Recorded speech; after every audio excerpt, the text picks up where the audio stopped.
The cursed child may wish to change her fate. She deserves revenge. Those who forced the heroine to live in pain, and those who mocked her, will be punished. The animal will help the woman. You just need to call it. The blonde enters the hall. She freezes because there are frozen figures of stones around her. She does not understand what happened. Everyone turned into statues, as if they had seen something so terrible that it was scary to imagine. Screams are heard, and the lady also hears someone's voice. It even seems familiar to her. The beauty jumps up thinking about her father, mother, brother, and sister. In the main hall, there is a girl with guards. They all point their weapons at the brunette. She will get what she deserves. Vivian can't calm down her interlocutor. She is the one who created everything that is happening. She is guilty. Fleta must answer. She will see the power of the wind, which only people with pure blood are endowed with. A lizard runs forward. Now they will see if the girl can ignore orders to surrender. The main character runs forward. She puts out magic to protect the baby and asks to stop.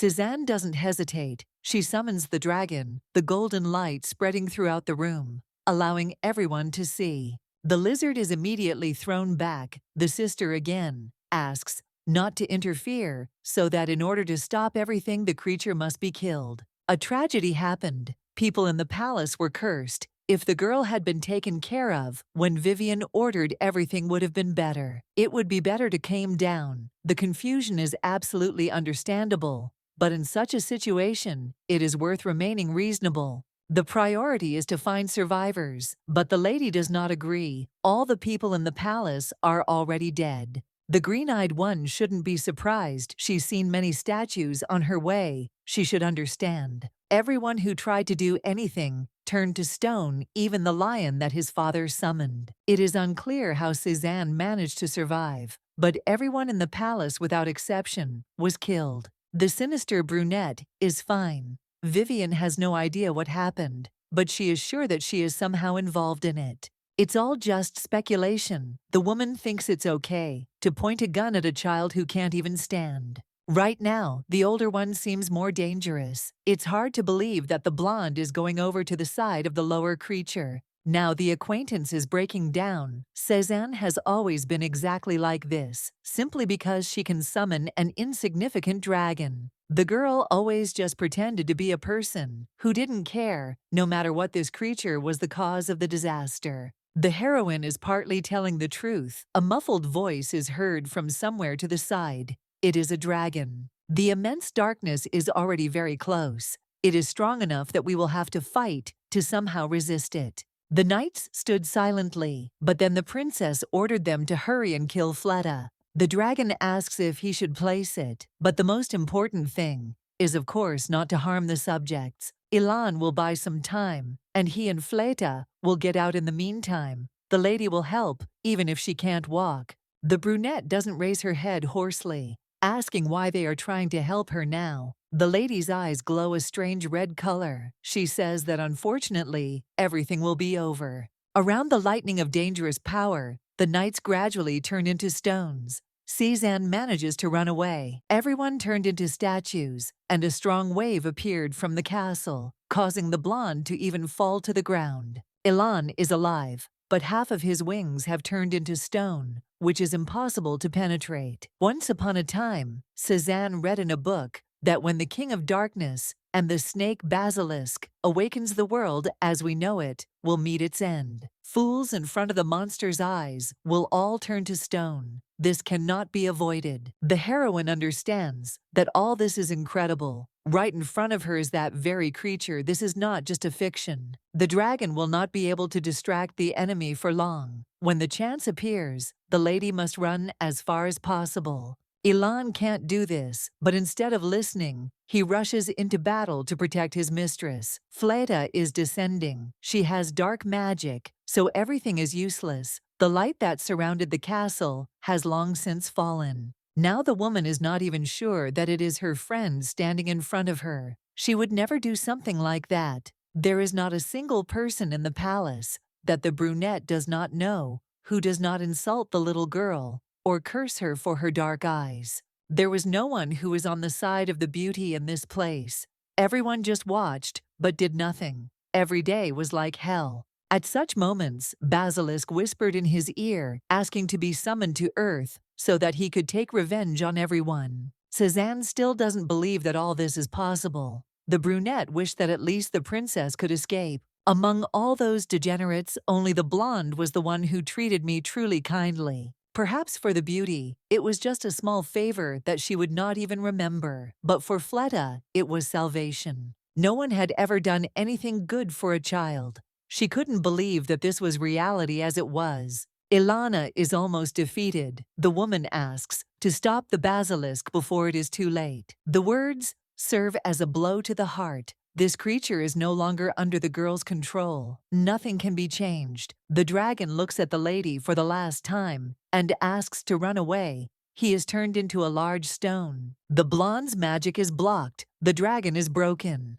There is nothing left to counter. That's true. Everything is as people predicted. Fleta is the cursed princess who cursed the royal family and brought about the disaster. The heroine's face is the same. She still looks with the same eyes. All the emotions are hidden there. The woman must see the situation happening around her because the summoned basilisk took everything. The brunette screams. She orders to blame her. She gets angry, as others did. She hears only a quiet, sorry. The imperial family hated the child, but Cézanne could not turn away from them. After all, she had no excuse. It's better to keep quiet. It will be pointless to say all this now that it's all over. In any case, the beauty didn't even look at the baby, and now she thinks she has the right to say such things. Even shamelessness has its limits. If the princess had not been such a coward and had come closer, perhaps everything would have been a little different. The monster is about to turn the girl to stone, but Fleta stops him and flies closer.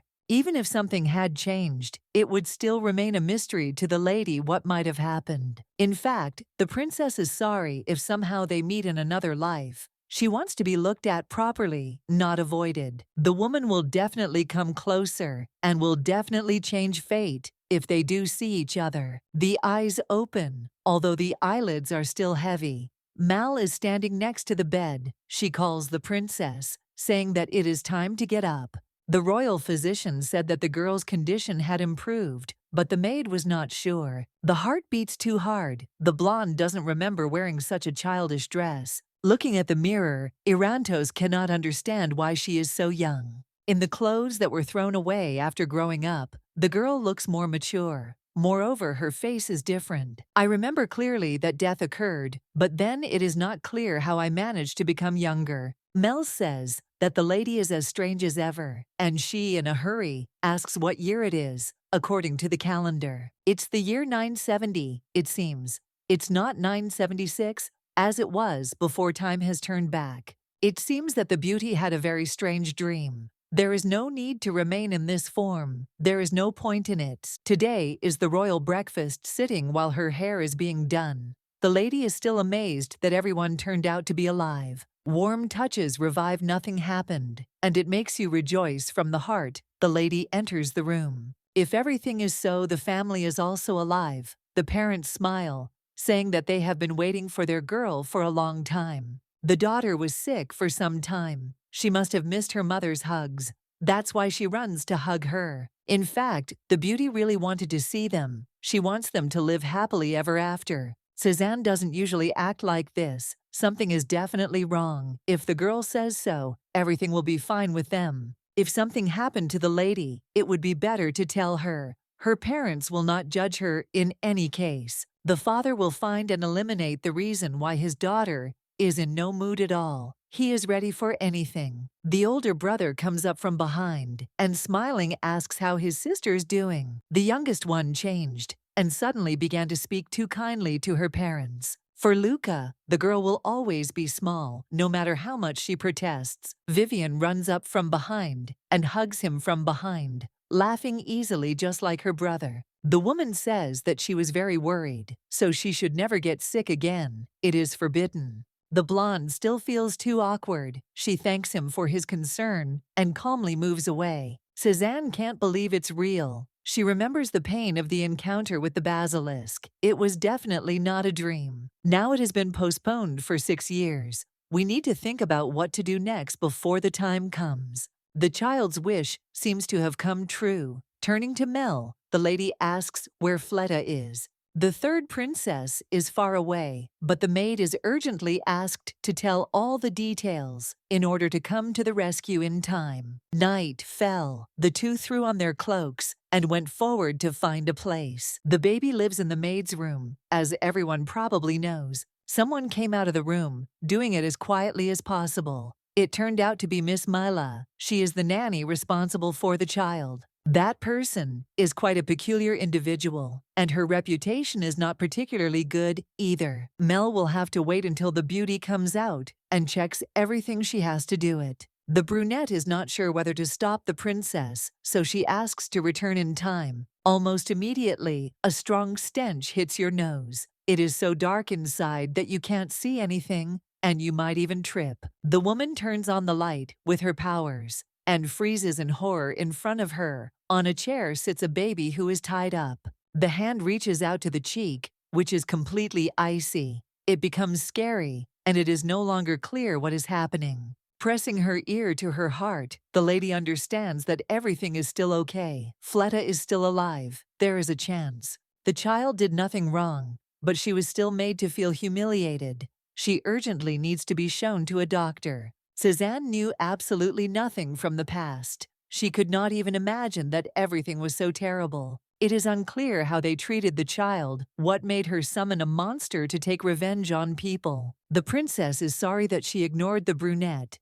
She hopes that this time at least a drop of warmth will overtake her. The doctor said that the girl was severely malnourished, combined with the cold and dehydration. This played a role. If she had not been discovered, she would have died. The man promises that he will prescribe all the necessary medications. If the wounds are treated consistently, this will end. The doctor receives praise and then promises that he will come again to check on the patient. But for now he leaves. Miss Mila came running shouting that Fleta had been saved and feigning surprise at what had happened in the meantime. The woman claims that she knew absolutely nothing about what was happening and was removed. The child was always well fed and never showed any discomfort. The maid again assures that she did not know. If that's the case, someone put her in chains, in which case the leader is neglecting his duties. Realizing that she can't get out of it, the lady still admits, but says that the little girl was uncontrollable, so she had to teach her a lesson. Forcing Fleta to starve and then treating her with cruelty is the height of horror. No one deserves such horror. In fact, the brunette is picky about food, and she also didn't like washing herself or working on her development. Enough lies already ordering to raise his head. The blonde sharply gives a slap in the face, which is deserved. The woman is fired. The guards will seize her and lock her up without food or water as punishment. Not listening to the screams, the heroine sits down on the bed next to her little sister. She is still very small. Fleta should be that very darkness that everyone fears.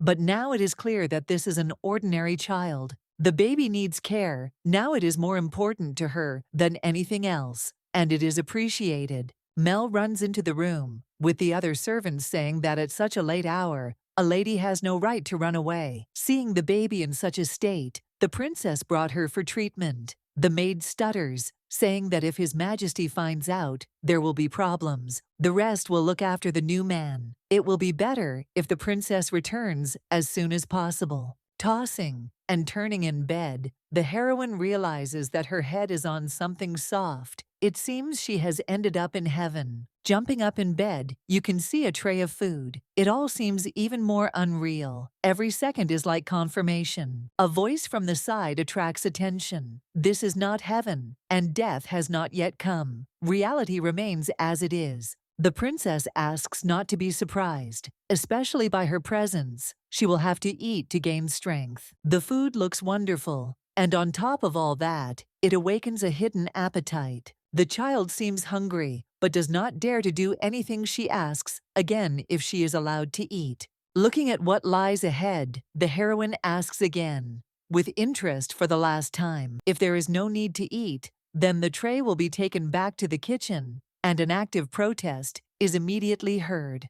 From the very first bite, The receptors were delighted. It is hard to believe that the food has always been so wonderful. It is significantly different from rotten bread and old stew. The blonde becomes sad. It is obvious that the child was forced to go hungry for a long time, since she is delighted with simple food. While Suzanne promises herself to feed her charge properly, she is afraid that she has done something wrong. Immediately, you hear apologies. The heroine was wrong, although she herself does not know what she did wrong. The princess orders more desserts to be brought. She is not angry at all. Her expression did not change because of this. The first thing they did was send Fleta to bathe. The maids were whispering, the water was black, and they had never washed anyone so dirty. Behind the door stood Mel and the lady who heard the insults of the scars on the back they suddenly enter. The maids, of course, apologized, but no one took action. They had never seen anything so dirty before, and it was almost impossible to clean something like that. It is indecent to say such things in front of Her Majesty. But the blonde herself does not care. She orders everyone to move away. It's time for everyone to go their separate ways. Irantos herself will take care of the beauty and help her wash herself. After the friend has dealt with those who behaved so terribly, she had better come back. It might be important. Hands touch the back. There really is a whole bunch of wounds on it, some of which are still very fresh. Whip marks and nail scratches are the most common. It must be very painful. The child is almost crying. She does not understand why they are touching her so tenderly. Perhaps for the first time in her life, trying not to harm her. Warmth spreads throughout the body. Noticing tears, the future queen asks if the water hurts a lot. The brunette assures that everything is fine, but cannot explain why that same liquid is pouring out of her eyes. Promises to stop sound upsetting. So Suzanne says that it's okay. Crying is normal. Everyone reacts differently. A second later, the dam burst. Fleta can't stop. Sobs can be heard throughout the room. The baby was taken into the room and dressed. The clothes smelled nice, which seemed unusual compared to the past. The robe is still a bit big, even if it is meant for young maids. Dinner and bath over it. Was time to leave the room, where exactly no one had yet specified. The magic is over. It's sad, but expected. Fleta thanks for everything she liked. The best day has passed. The words sound wrong. Suzanne just wants to take the baby with her because she doesn't have her own room. Until the room for the new guest is ready, the brunette has every right to remain next to the princess. The beauty likes everything. Her mouth opens in surprise when they enter a room with beautiful ceilings. As soon as the door closed, there was a jump onto the bed. It was soft as a feather. The main character sitting in another room hears sounds, and it seems that the child really liked the new place. The princess seems to be a good person. She gave us delicious food and even gave us a room, as well as washing and giving us clothes. In addition to all her advantages, she is also beautiful, with sparkling golden hair and eyes that are distinctive. The woman can still smell that same scent on her clothes. She hopes to make friends. Memories come to mind where Miss Mila screamed almost daily that Fleta was useless and no one needed her. Alas, there is no point in thinking about a future as a noble princess. She will never become like the emperor's family. The baby's existence is a sin she doesn't understand if she has the right to be where she is now. We need to think it all over carefully to understand how Fleta summoned Basilisk, although it is already clear for what purposes. Until now, it seemed like the attempts were just stupid rumors. If she was born with the power of darkness, they were all in danger. The maid distracted the mistress from her thoughts to report that no information could be found. This is all too strange, because the heroine clearly remembers seeing some important passage in one of the books. If the king of snakes and darkness awakens, the world will know defeat and meet its end. It seems that the book is not from the palace, but then it came from some other place. That is definitely interesting. There was not a single line about Basilisk in any publication. Someone is trying to hide the truth behind wide doors, but this will only make the situation worse. Now Arantos feels like she's too worried about what comes next. She has too many questions. Now Fleta is different from the previous version of herself. She is unlikely to be able to summon the monster. You want to believe that everything will be fine, but at night, the woman dreams of the complete collapse of the empire, which they cannot avoid. Luckily, it was possible to travel in time, but it is not clear whether this was something prophetic or just like that. You can't get worked up, but it's clear that if Fleta calls on Basilisk, then they will all face death without the right to defend themselves. The lady's clothes are soaked with sweat. Mel assumes that she will not greet him again. There is no need to cancel the lesson. All this is because the lady is too worried, which of course is inevitable. The best solution would be to exercise and try to get rid of completely unnecessary information from your head. There was a knock at the door. Fleta was sitting thinking about how hungry she was when the servant asked if the inhabitant was awake. Jumping up, the little girl opens the door, and Mel is standing there with a tray in his hands and smiling. The woman trains, destroying each goal, as she expected. The training helped to put her thoughts in order. My head is filled with thoughts about the child. As soon as the time is up, perhaps it's worth visiting her. The second princess is on her way. That's the good news that's coming out. The brunette says what the heroine conveyed. She really wants to meet her new ward. Preparing for the visit will not take much time, but will allow you to look good in the eyes of the future ruler. The door opens, and everyone greets the second heir to the throne. As the beauty thought, Fleta had already woken up. Today, the blonde looked too strange, like a goddess of war. The baby was given only a little warmth, but she is already glowing. She was waiting for only this, and it drives me crazy. This cute child will summon a basilisk. It's bad, but we need to think about how to prevent the horror. Her eyes are also sparkling. The brunette doesn't know if she can tell the princess how cool she looks. The baby drooped, and inside her head, she could still hear the phrase about uselessness. If the heroine gets close to the person who helped her, she will only be a parasite. You cannot make any sudden movements, even if you want to be close. Nothing special happened. I put on a fake smile. The heroine assures me that she is simply happy to see the man she loves. Smiling, the woman receives compliments. Fleta has never seen such a beautiful person. It is immediately clear that among all people she is the most respectful person. You don't even have to think twice about it. It's hard to listen to something like this, remembering how the heroine was accused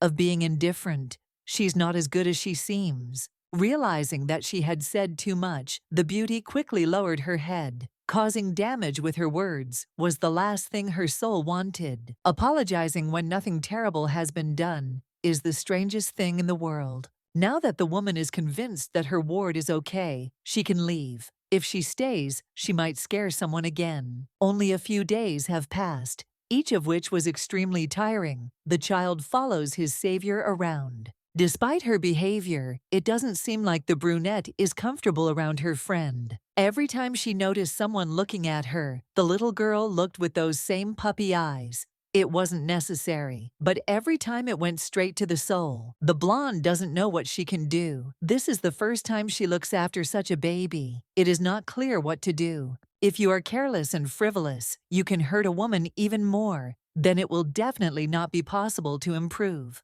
The girl is honestly scared, but at the same time she doesn't want anyone to get hurt. While you enjoy your childhood, you need to take absolutely everything. Unlike her past self, the future queen wants to help live a good life, which is all terribly difficult. There is something to be afraid of. The child can summon the basilisk, and at the moment it occupies all consciousness. Despite Irantos's age, it is hard to believe that she is also of royal blood, precisely because of the wounds all over her body. It seemed the baby was too tired. They went to bed almost immediately, so that nothing would happen. The feelings are too strange. The girl cannot understand how long ago she slept with someone else. And Fleta also cannot believe that she is in bed with Cézanne. The brunette always had a feeling the body was alone in pitch darkness, but now it is not like that at all. Now the baby is no longer alone. She has nothing to be afraid of, because nothing terrible will happen. All life will be filled with light. The darkness of Basilisk will never awaken,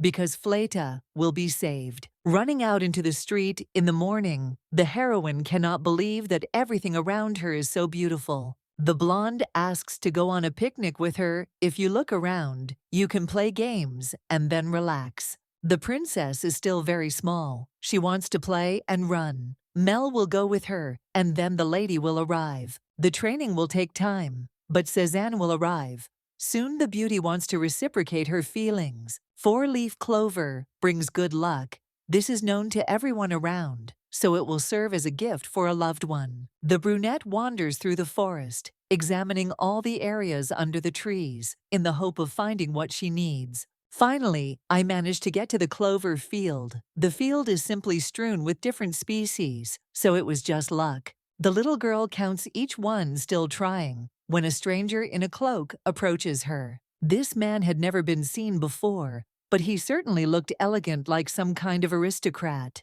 The little princess seems to have been frightened, but it is not critical because the hero has found the necessary clover. The palm holds it out. It seems that the beauty needs something like this much more. There is no dispute about that, but in any case, it doesn't mean anything anymore. Dropping to one knee, the man introduces himself as Grand Duke Sraken of the Duchy of Kilian von Darien. If the brunette is not a princess, she should be addressed differently, but she waves her hands, protesting even against the lady. The heroine doesn't know how to behave. She's clearly confused, but Cézanne appeared in time. You can run to her to hug her. The first thing you have to do is ask a question about what the child is doing in such a place. Your gaze is directed at the Duke. They have met somewhere before. Bowing, the hero also introduces himself to the one who calls herself Cézanne de Hermel Erantos. It looks like they got lost, but it's not that simple. The brunette finally found what she needed and says that she would like to give a clover. To tell the truth, the Grand Duke found the plant first. He came across it by accident and could not help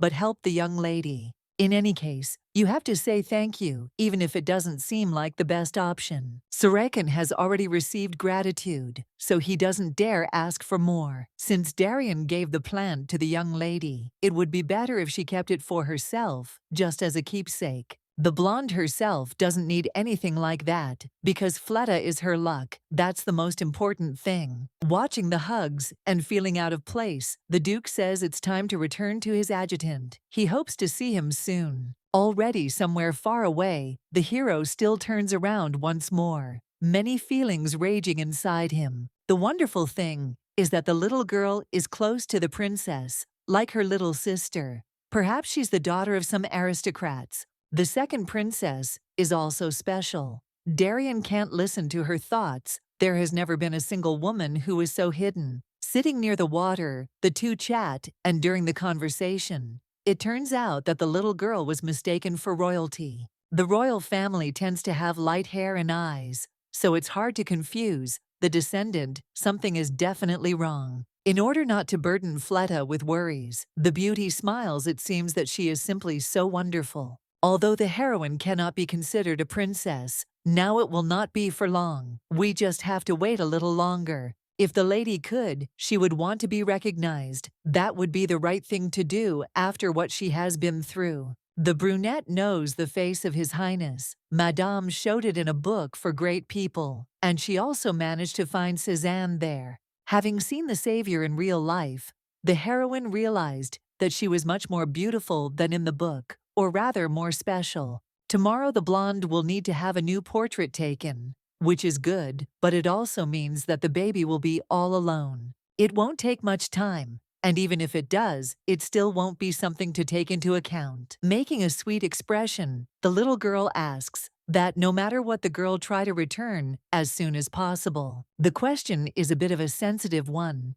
but the princess wants to know how her sister will feel if she meets her father. In fact, it's all complicated. The little girl doesn't even know what answer to give. She hesitated almost immediately. His Majesty never sought meetings with his daughter. It seemed to him that he didn't care at all. The thought that the young man would ever come to visit the little girl never even crossed her mind. The girl is perhaps a little curious. She wants to understand whether the man is like Cézanne, and whether he is really as strange as they say about him. The King of the West, as well as Prince Florin, will not be able to arrive. The assistant hastily collects the scattered documents. The king is very angry and shouts, believing that the proposal makes almost no sense. The wedding with Weston will not end well. The hero does not need anything. He simply does not want to lose his daughter. The servant noticed that the master only reacted so sharply when it came to the princess. Usually he was more balanced. Someone knocks on the door to announce that Arantos has visited the palace to pose for a portrait. After writing, the girl asked to meet with her father.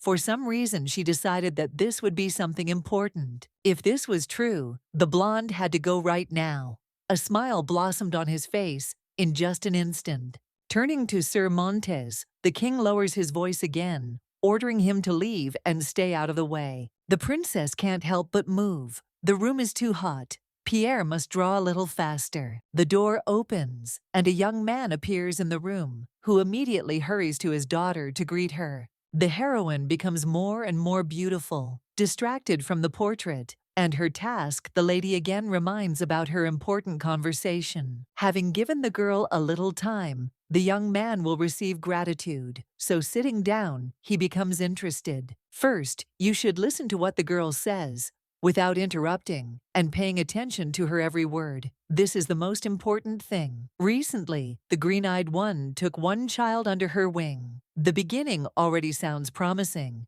and the emperor's mood changes. The child didn't even have a proper room. She lived in a storage room in the palace for maids. The brunette was tortured to such an extent that she could no longer sit and watch, so she took it upon herself to get on the right path. The words are obvious, and moreover they are true. The girl did something wrong. She needed to think twice. Father knew about Fleta. The princess could not think that Arantos was unaware of what was happening in his own palace. The hero has a hot temper by nature. It seemed that he would get angry, but for now everything is calm, as if nothing is happening. Deciding to go all the way, the girl asks if the man has ever met the baby, and the answer is disappointing. Cezanne almost begs to see her at least once, because Fleta is not cursed, as rumors say. The brunette is also a child of the blood of Arantos. She is polite and kind, moreover charming than anyone else. Only once the hero will go to the meeting. It is hard to believe that this is true, but this is only because of the request of the daughter. The blonde always keeps his word. He would never lie without holding back. Cezanne climbs in for a hug. It seems that the girl has become very attached to Fleta. She is happy only from simple actions. This does not make any sense. The damned man has no right to get closer to the princess anymore. We will have to take measures. Before going to her chambers, Cezanne is going to go to the library to get a book of fairy tales. It would have been possible to ask Aishia, but looking for easy ways is not always the right thing to do. The girl headed out into the corridor, coming across her 1,500 porters lined up in rows on the walls. For the sake of my friend, I will have to endure the corridor of fame. There is no choice. The baby will be happy to see the publication. It is worth it. While pondering what action to take regarding the paintings, the maiden freezes when she sees Darian. It is not clear what the brunette forgot there, and why he is looking at the different paintings so attentively. There is a revolution in my head. It will be difficult to figure out what to do, but I don't want to cross paths. The girl wants to just cover her face and run past. That would be the best solution. But then she is noticed. Instead of passing by as his acquaintance had wished, Killian politely bows his head and greets the royal personage. They met again. This happens quite often. Lately he is interested in the nature of Arantos. So after the conference, he wanted to go for a walk. The place where the acquaintances are now standing is considered very interesting this time. It is all true. I wouldn't want to get it wrong, but that's exactly what's happening. Sraken explains that he's pleased to see how the king cares for his daughter. There are many other attractive places in the palace. It is better to take a look around there. The young man was rude, but he still laughed, pretending not to notice, and it was all because of the expression on the young lady's face. The hero thought about something that he couldn't say, but he could also brush it aside. It wasn't all that important anymore. Her Highness does not deserve to be insulted or humiliated. No attempt was made to tarnish her. The blonde is in a hurry to escape. After all, she is a little busy. She is going to move on. The right place is a library. Perhaps it is a stupid coincidence, but the hero has a strong interest in books. No matter how much the lady wants to run away, nothing will come of it. They go together, and the hero asks about each building. Darien looks happy. Every bit of the royal grounds is wonderful, no doubt about it. The emperor is hunting in that place. Although it doesn't happen that often, the lady pretends to leave, but thinks about the duke's intentions. Unfortunately, she is unable to understand them. She is interested, so the dialogue will continue. Another question again drives him crazy. Darien doesn't understand that he is in the distance with a beautiful arch. Of course, we are talking about the moon garden. The girl just wanted to take the book for Fleta, and now she is going through hell. The brunette behind mumbles something just to attract attention a little. He noticed that he was causing some inconvenience. This is completely wrong. You can think of it that way, but it seems that he should have noticed it earlier. The main character is slightly upset, all because of the corridor of fame, and because Sraken was looking at her childhood portrait. The emotions are immediately visible. They cannot be covered up by a smile or something like that. The expression on her face is so sweet that there is no strength to hold back a smile. It bursts out on its own. The blonde is much more sincere than she was before,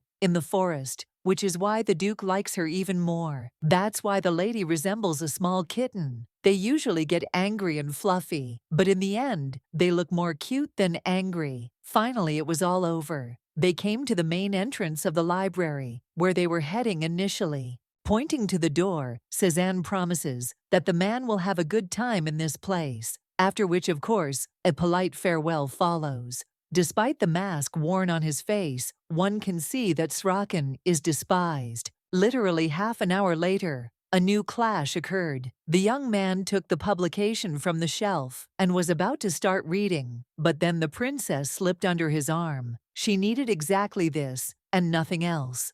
Ice Devil is quite an enticing title.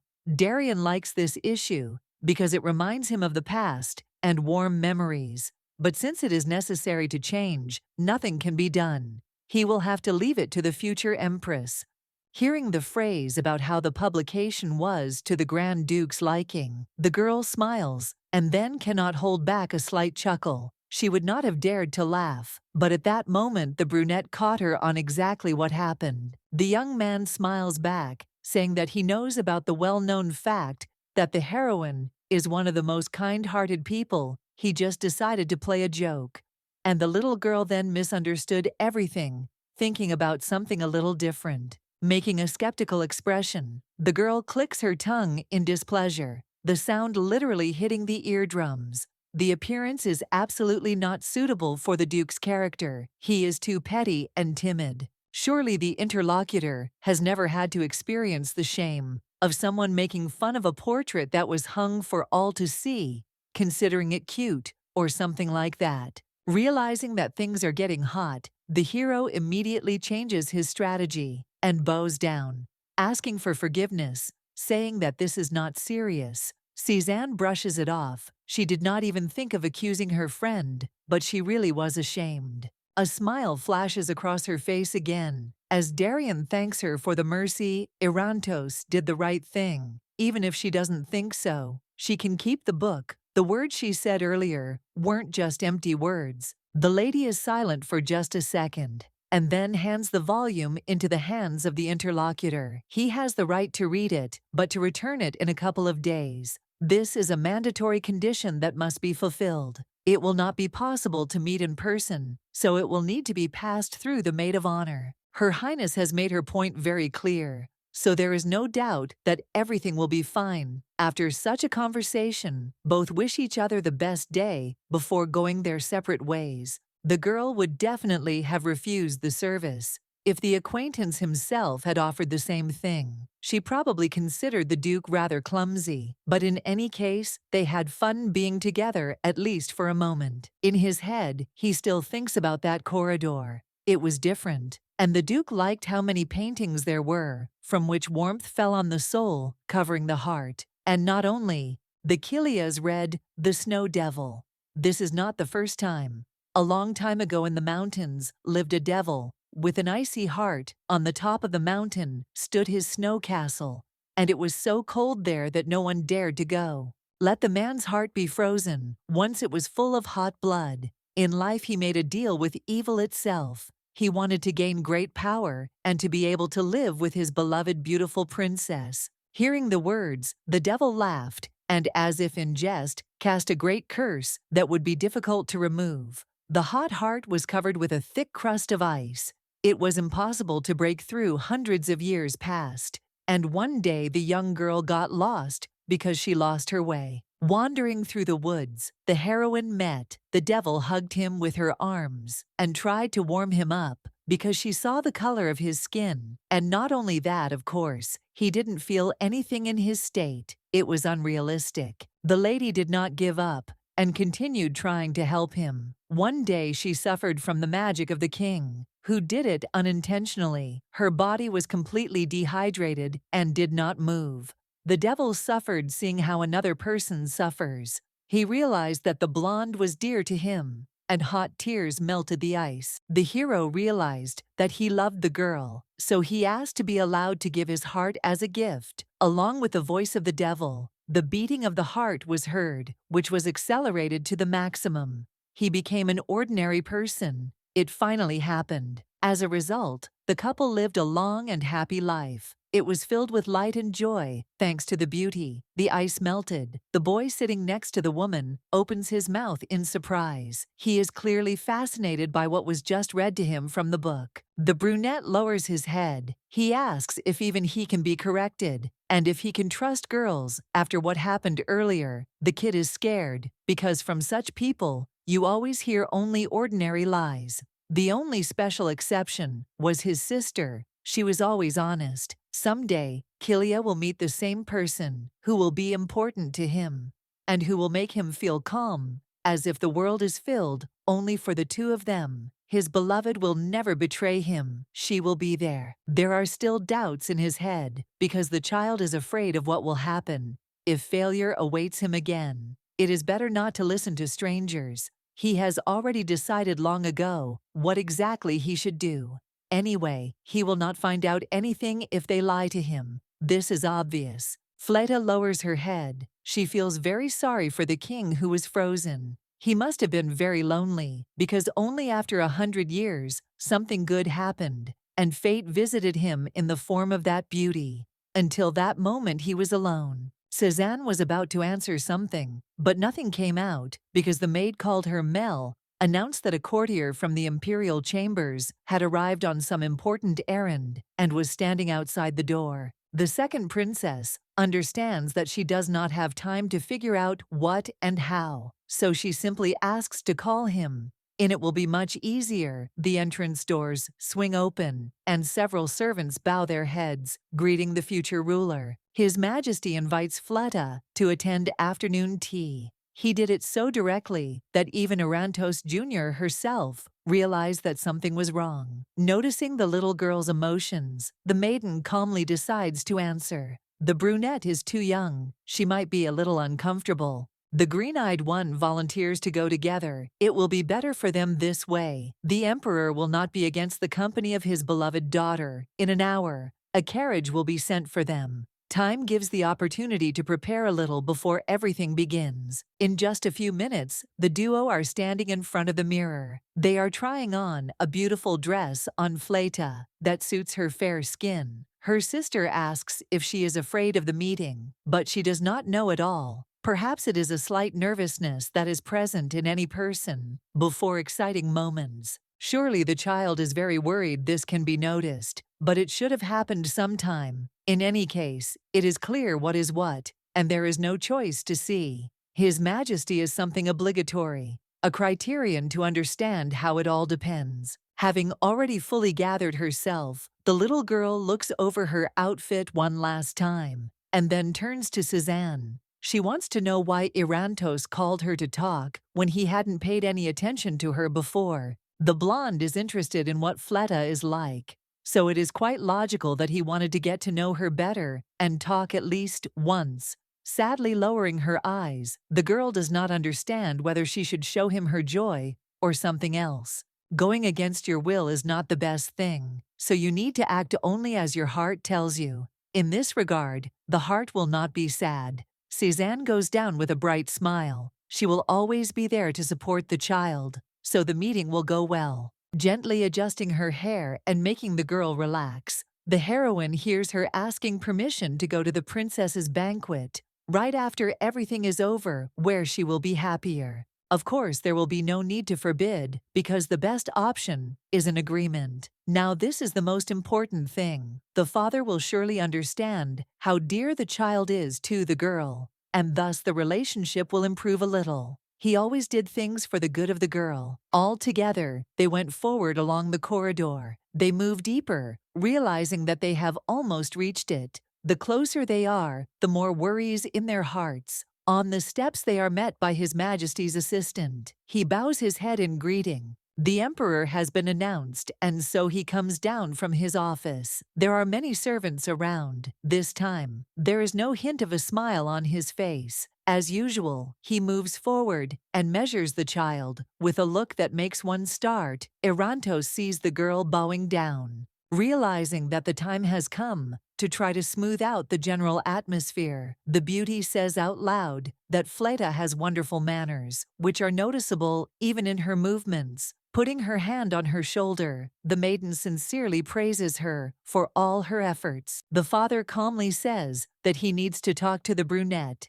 and it is advisable to do it one-on-one so that no problems arise. Cézanne immediately reminds him of her request. The child is worried, so there is no need to pressure her so that the conversation goes without problems. The man doesn't look like he's in a good mood, and like he won't ruin the relationship. He has a clear plan that's already been drawn up in his head. Already getting ready to leave the room, the girl turns around to wish Flete good luck with one glance and hear gratitude and responds. Of course, one can only hope, but unfortunately dreams will be in vain. His Majesty said that he would keep his promise, and he should believe at least this. Once there is a real storm inside the beauty, it is even hard for her to breathe, but it is almost impossible to cope from fear. She almost drops her fork, and the servant helpfully offers a new one for dessert, which is still on the table. Huddling into a ball, the heroine assures herself that everything is fine. She just asks herself to calm down. This is the most important thing now, because if she shows herself from a good side, perhaps others will consider her worthy, and not the way she was before. Getting up from his seat, the young man literally hangs like a shadow over his frightened interlocutor. They shouldn't pretend, because just today, he said that everything was fine only for the sake of Cézanne. Despite what was said earlier, Erantos never considered Fleta his child. For him, she is a real monster. After the words spoken, which were like knives piercing the heart of a small child, the man turned around to leave. He asks never to be seen again, because next time there may be many consequences that will not end well. In her heart, the heroine asks Cézanne for forgiveness. She understands that she had hoped for her, but in the end, the expectations were not justified, because the little girl herself ruined what they had managed to build. She is in too much pain to think and restrain herself. Tears flow from her eyes like a stream. It looks more like rain. Entering the blonde's room, the girl immediately lights up with joy. Even if she understands that something went wrong, she calmly asks how the conversation with Fleta went. But her father frowns. He said everything he wanted to say. Initially, he has no more regrets. She heard what she deserved. In any case, what's done is done. There's no point in being angry. But Cézanne doesn't understand this. The screams are too loud. They resonate throughout the entire room. Erantos promised something, and ultimately didn't fulfill his plan, breaking the heart into two parts and making the baby suffer. In some ways, the youngest is right, but she should also have listened when she was asked to do something. The girl was strongly advised not to see the heroine anymore, but she thought that it would be easier for her to follow her convictions. Cézanne should not approach her ward, saying words that sound more like an order. The young man hopes that they will listen to him this time, but nothing happens. The face changes. Something new is expressed in it. An unknown emotion. In fact, the beauty is very disappointed in her father because she did not think that he would ever be so cruel. Not wanting to listen to anything else, Orantos quickly goes into the garden where the tea party was taking place. There is food and tea on the table. None of the favorite desserts have been touched. This is the worst thing. But now we have to figure out where she went. It is scary to think that the child got into some kind of trouble. The maiden runs up to Mel, who has also just arrived at the scene, and has absolutely no idea what is going on. Fleta said she was going for a walk and headed into the garden the moment His Majesty left the meeting place. The lady runs forward, not paying attention to the road at all, and not thinking about what will happen next. Her thoughts are filled only with the little child. She did not know that the father so strongly wanted to renounce the third princess. Confirmation of status was not important because the most important thing is that the person treats the baby a little more gently. The king obviously hates the brunette with all his heart and shows it quite openly, not even caring about the feelings of all other people. If everything is really so, then it is unclear why the baby was left at the palace. She deserved better, and not what she had to go through. The girl sits alone under a tree and tries her best not to start crying. She is actually extremely offended when the words spoken by her father play in her head. The king's shiny golden hair and bright green eyes are exactly the same as those of the princess who helps. The baby is too different from her family. Both her hair and eyes are dark. This is one of the main points of conflict, which is impossible to cope with. Now the question in my head is Fleta really my biological daughter, or was something hidden? The cold gaze piercing the whole body and not expressing a drop of interest made me feel more than strange. At the moment of meeting it became clear why it was Orantos, who never sought a meeting, constantly postponing. It seems that initially, everything was conceived differently. All this time, the hero wanted the worst and even better this way. He wanted death in his case. This is the best option, because then he will not have to see the degenerate that he had to give birth to. There is a rustling sound, and then footsteps that gradually approach. The blonde sits down to hug the beauty and hand her a handkerchief to wipe away her tears. She understands that support is the most important thing now. They sincerely ask Fleta for forgiveness because the plan was originally completely different. The lady did not intend to set up the beauty so much. Trying not to choke, the baby asks for forgiveness. In return, she will definitely return to the castle for maids. The warden was removed from there, so it will not be terrible. There is no desire for the sister to quarrel with His Majesty over such trifles. They must maintain a good relationship, moving away and wiping away her tears too. The blonde asks if the beauty really wants to come back, looking into her eyes to get the most honest answer possible. In this cold royal palace, only the main character treated the child warmly. She felt calm next to someone who cared and did not allow others to offend or ruin her life. She wants to be close in the future so that contact is always maintained. Fleta sharply shouts out that she does not want to return. Before, she did not feel warmth and thought that she was completely alone in this world. But after she learned what it was like to be with Cézanne, she realized that she had acquired such a trait as selfishness because she wanted to make the woman only her own. The brunette is too young to solve all the problems alone, even if she tries to do the best she can with all her might. At such a moment, it is better to explain how to behave. Little children are supposed to eat lots of tasty things and relax in beautiful places where their parents send them so as not to worry about anything. But ultimately, the heroine lost most of her happy childhood because of what was happening in her life. It is possible that sometimes someone may hurt feelings, but at the same time, there must be a person with her who will definitely take her side and seek justice. Cézanne smiles tenderly. The second princess wants to become exactly like that. She is ready to do anything for her little sister, and that is what can be said. After what was said, the blonde hugs the beauty again, but this time only for a second. The green-eyed one would like Fleta to continue living next to her. She wants genuine happiness,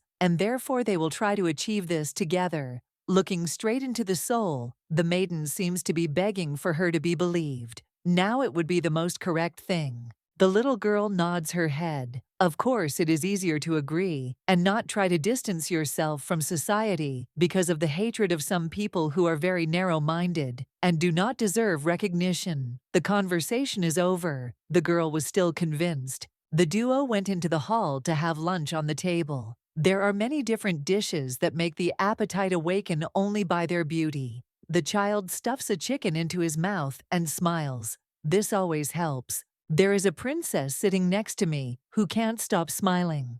Just recently, my friend was in tears because she couldn't come to terms with the way things were. But now everything has changed. She is full and happy and doesn't even complain about anything anymore. Such a nice person doesn't deserve to be treated badly. Strange thoughts flash through her head. Again, it seems that Suzanne will never be able to understand why her father is so cruel to his own blood, and why he despises even her existence. Deciding that it was time to think about something else, the beauty calls Mel closer to her. It seems that due to the lack of wine, she has completely lost her appetite because of this. She does not want anything. The brunette freezes in horror, opening her eyes. The girl realized that she had screwed up in this reality. She was only 17 years old, which meant she couldn't make such adult jokes, especially when they took her seriously. Confusion flashed in her eyes. She had to try to disown them. It seems that the beauty simply misspoke, because in the end, she meant grape juice and nothing more. The maid squints her eyes, as if she doesn't believe what was said at all, but then promises that she will return very soon and bring the order. They also pour something into the glass for Fleta. She has probably never tried anything like this before. Taking the glass, the girl drinks the contents. In greedy gulps, she is enchanted by the taste, because it is a little sweet, but at the same time sour. Of course, the little one will never refuse more. She smiles, because she is happy. Fresh and tasty food that melts on the tip of her tongue. Clean clothes and a soft bed. All this is undeserved, judging by what the offenders from the past told. But now it is not so. There are people around who are kind to the child and try to make her existence as comfortable as possible. She should be happy. And these are exactly the feelings that one has to experience. The beauty owes all this to Suzanne, the best person in the world. She is like a ray of sunshine. Even though he failed to give the princess the clover because she refused asking to keep it for herself, but this does not mean anything. Fleta wants to somehow thank his friend and do everything for her good, although he does not yet fully understand what the strategy should be. The very next morning, the pair headed into the garden, the little one spinning around and jumping up and down with impatience, as perhaps for the first time she was seeing a real horse, which was being carefully stroked by the future empress. She stood calmly obeying her mistress. Aria seems to be missing her a lot. The heroine hasn't visited her pet for a long time. It will be even easier this way. This way, she can calmly ride without any problems. She needs to believe that everything will end. Well, the horse is usually calm. Fleta also stands behind and waits to be asked to do something. It is not yet clear what the plan is. The child is asked to come up to pet the baby, and she, as if enchanted, comes closer and reaches out her hand because she wants to understand what the fur feels like. The hand gently touches the side because of her short stature. The girl will not be able to reach the muzzle, but overall everything suits her. A smile fills the face. The animal's eyes are closed in complete calm, as if no one is nearby. The princess laughs easily. Aria liked her sister, since she stands so quietly, obeying everything that is asked of her. The brunette is happy that at the very first meeting, she managed to establish contact. This is what she needed. The duo climb onto the horse's back, and Aria is told to set out, after which she moves forward. The royal castle is visible from afar. From such a height, it is seen too well, and its grandeur is breathtaking. Now the little girl understands why her sister comes to the hills so often. In addition to what has become clear, the child now also wants to learn how to ride a horse, because in her opinion, this is an important part of training. And in addition to all this, a new skill, the brunette wants to know what it is like to control a powerful horse and not depend on anyone. A servant knocks at the door of His Majesty's chambers, and then enters greeting the ruler. He was ordered to watch every action of Cézanne. Now she is riding a horse with Fleta. The blonde wants to get even more angry. He sincerely does not understand why the little girl decided to hang out with a girl in the temple. At the beginning of her whole life, the priests said that the emperor's daughter has the power of darkness. This symbol on her hand will lead to the collapse of the empire. Something had to be done as soon as possible. He had been told about it many times, but in the end, nothing worked out. The concubine dying begged that her child be saved, since nothing would work out with life. The last wish is usually the most important. Liana never asked for much, so this time the hero did not refuse. He was ashamed to behave, as he wanted the farthest kingdom in the empire. Is Firin. The man asks the children if any of them know anything about the lands. Luca raises his hand first. The climate in those places is very hot, which is why there is not enough food. But the kingdom is rich in various treasures. The prince guessed correctly, because he read several chapters in the book about this, in order to be prepared. In order not to listen only to his son, the emperor also calls Vivian, who it seems was looking somewhere out the window all this time. So she says that her brother's answer was quite sufficient. She thinks that there is nothing more to add. It was time for information from Cézanne, who was also sitting silently lost in her thoughts. Firin cannot be called a large state. It is rather too small in size. Despite its modest size, those lands should not be ignored. Otherwise, it will only get worse. As Luca already said, it is distinguished by a large volume of economic benefits, such as have not been seen in other countries, except for the capital of Irantos. This country also includes a large number of trained knights. They are literally born to fight. It is in their blood, and everyone is ready to live until the victorious end. The army protects the borders day and night, so that if something happens, they can react and do everything as best as possible. The man thanks Cézanne for her answer. In his opinion, it was a detailed and beautiful answer, which actually sounded good. Vivian, who was sitting next to him, wrinkled her face in a nasty grimace for a second, but quickly changed so that no one would notice. The blonde waits for her sister to go out into the corridor. Classes are already over, and everyone has their own things to do. Appearing behind the girl, the woman asks if it's true that she's hanging out with a little one, as rumors say, spreading around the castle for more than one day. Although almost all maids are not treated very well, because they are considered lower-class people. But Fleta, who has royal blood in her veins since birth, was treated worse than cattle. This was some kind of injustice. This should not have happened. At first, the lady wondered who was treating the child so cruelly. And one day she followed only to find out that Vivian's older sister was behind it all this time. She had been bullying the girl, and now she pretends not to know who Cézanne was hanging out with. In the past, the blonde had nothing to do with this mess, and didn't even pay attention, trying to do her own thing. But now she will definitely do something, because she won't be able to leave things as they are. The girl hears about something like this for the first time, and also pretends that she doesn't understand what is being talked about and what it all refers to, making a calm face. The lady says that she also heard something interesting. A villain has appeared in their castle, who likes to humiliate children and ruin their whole lives. If such a person really lives in the first imperial palace, he will definitely not be shown mercy, because everyone should understand that behind every action, there is something irreversible. In any case, this is true.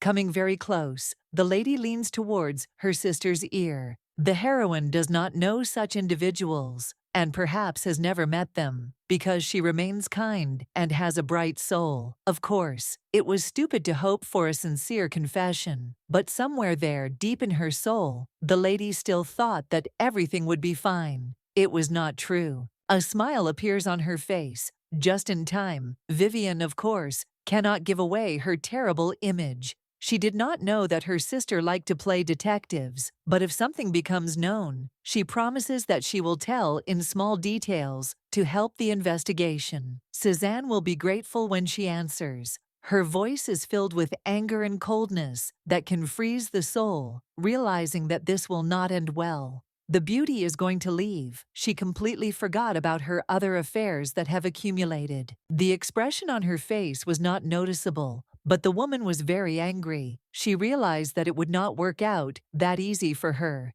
It would be easier to give up and think of a new plan, remaining alone in the corridor. Cézanne is about to leave, but she is met by Luca, who suggests going for a walk. Each of the two noticed that they haven't been seeing each other very often lately. Alas, but it's true. Although they would like to spend more time together, the little sister has been promising to play a game of checkers for several weeks now, but each time she disappointingly refuses due to lack of time. The green-eyed girl didn't refuse on purpose. She just had her own urgent matters. Smiling awkwardly, the little girl asks for forgiveness lately. She hasn't been herself and understands that sometimes she makes mistakes. This can't help but seem annoying. The blonde, as usual, exaggerates, making a real drama out of the situation. He pretends to be upset that his sister has fallen out of love with him and turns away. In any case, the hero is simply obliged to beat the beauty again.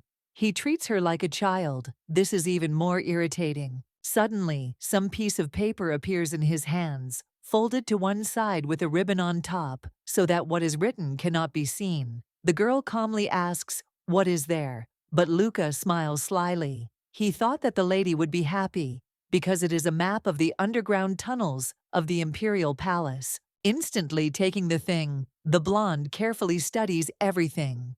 It is clear that she was not particularly surprised that she let down her older brother, who sincerely hoped to get what he came for. Her eyes study the expression on Cézanne's face. After so many years, it was possible to understand her every emotion and the reason for using it. The man assumes that the beauty has already seen the drawing somewhere, and the lady freezes. She stutters, but asks to believe that this is unreal. However, where else could she have met something so unique? Before this, Irantos received this map as a gift, but she cannot say because it was in a past life. There are many rumors surrounding the thing, so it became known long ago. This is the only more or less logical answer that fully meets the criteria that was set. The girl asks where Luca got it from. Even attempts to search the library in the hope of finding a scroll were unsuccessful. It turned out that the main character drew the markings himself and completed the work. It was done, especially for Cézanne. He hopes that she will like the gift. A calm smile appears on his face, while his cheeks are slightly red. The girl sincerely thanks for the way she was treated. As you know, Luca is kind and sympathetic. Everyone can envy his character because so much fits in just one person. Sometimes the man still behaves like a mischievous boy. If you think about it, he was always on the side of the second princess and never condemned her for the choice she made. A crazy idea comes to mind, which would definitely be worth trying. The beauty turns to the young man and asks him to follow her. It seems she has someone to introduce. Maybe at least this time everything will go without any incidents. Following his sister down the corridor, the blonde, of course, starts asking questions. It's hard to resist. He wants to know who will be introduced to him. But the lady is pulling out the intrigue. As soon as they arrive, everything will become visible. The worst possible scenario is the appearance of a lover. Perhaps no one in the family is ready for this. Fleta is sitting on the sofa in the living room. She was doing something, but she heard the princess's voice and immediately perked up. This happens almost always.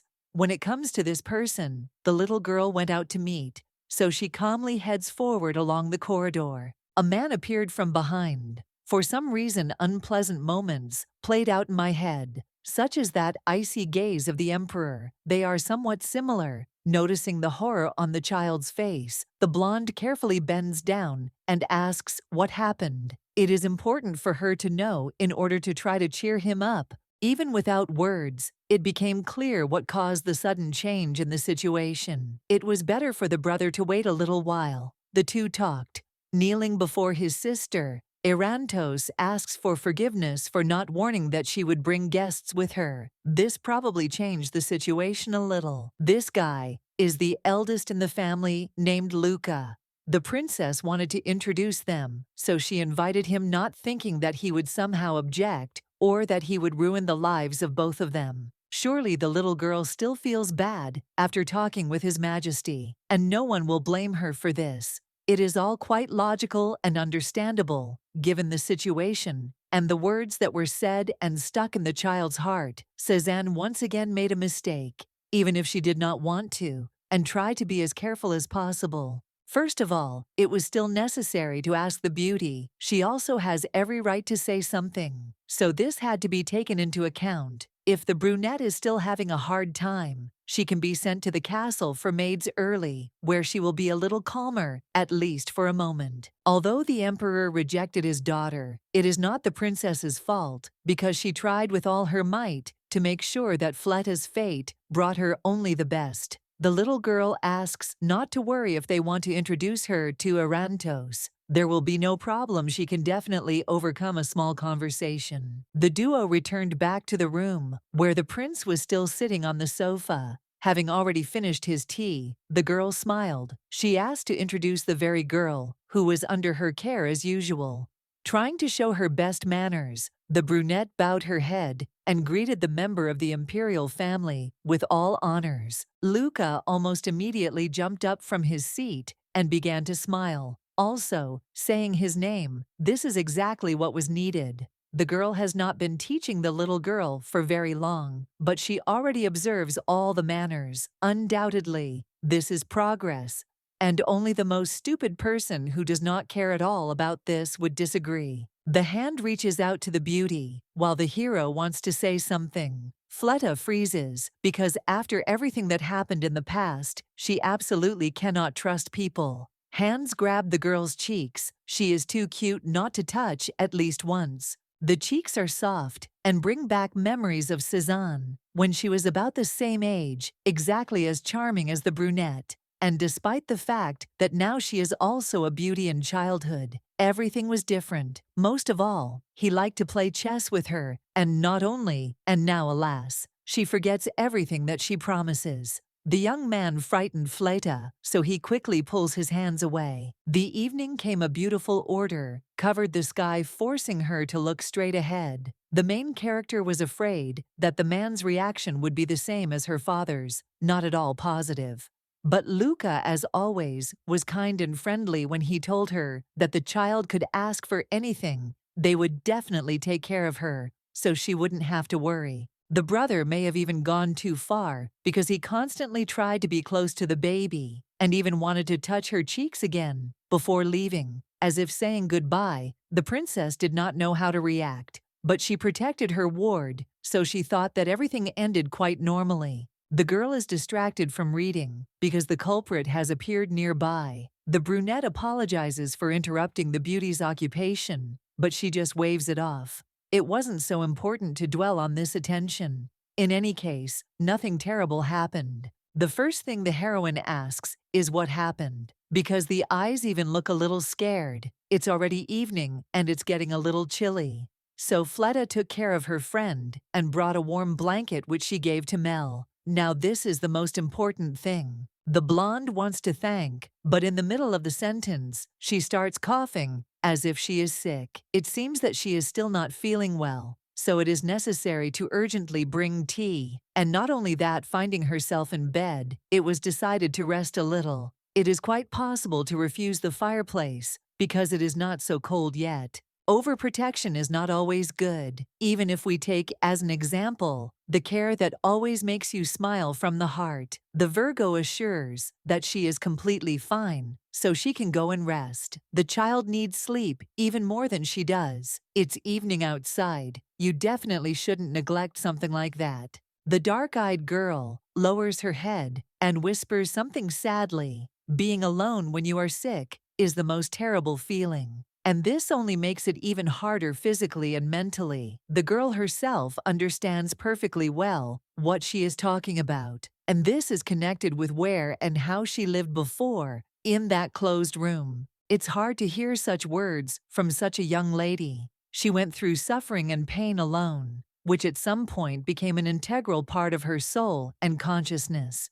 The situation was getting worse every day. Such thoughts make me sick. Vivian did something terrible, and one day she will pay. The girl is going to cheer up the beauty. She understands that she shouldn't refuse help so as not to spoil her mood. Even more, she bends down and calmly thanks the lady for the fact that she even exists in this world, and for the fact that she is now nearby trying to take care of her. The princess promises that she will also be there when the girl is feeling bad. She will do everything possible to make her life as comfortable as possible. Of course, it is better that the lady does not get sick, but in any case, nothing will happen. If she is looked after, she actively nods, agreeing. Deciding that it was time to take further action, the beauty says that the maid told her that a better cure for a cold than sleep has not yet been found. Small hands pat the pillow, forcing her to obey and lie down to rest. Tomorrow morning,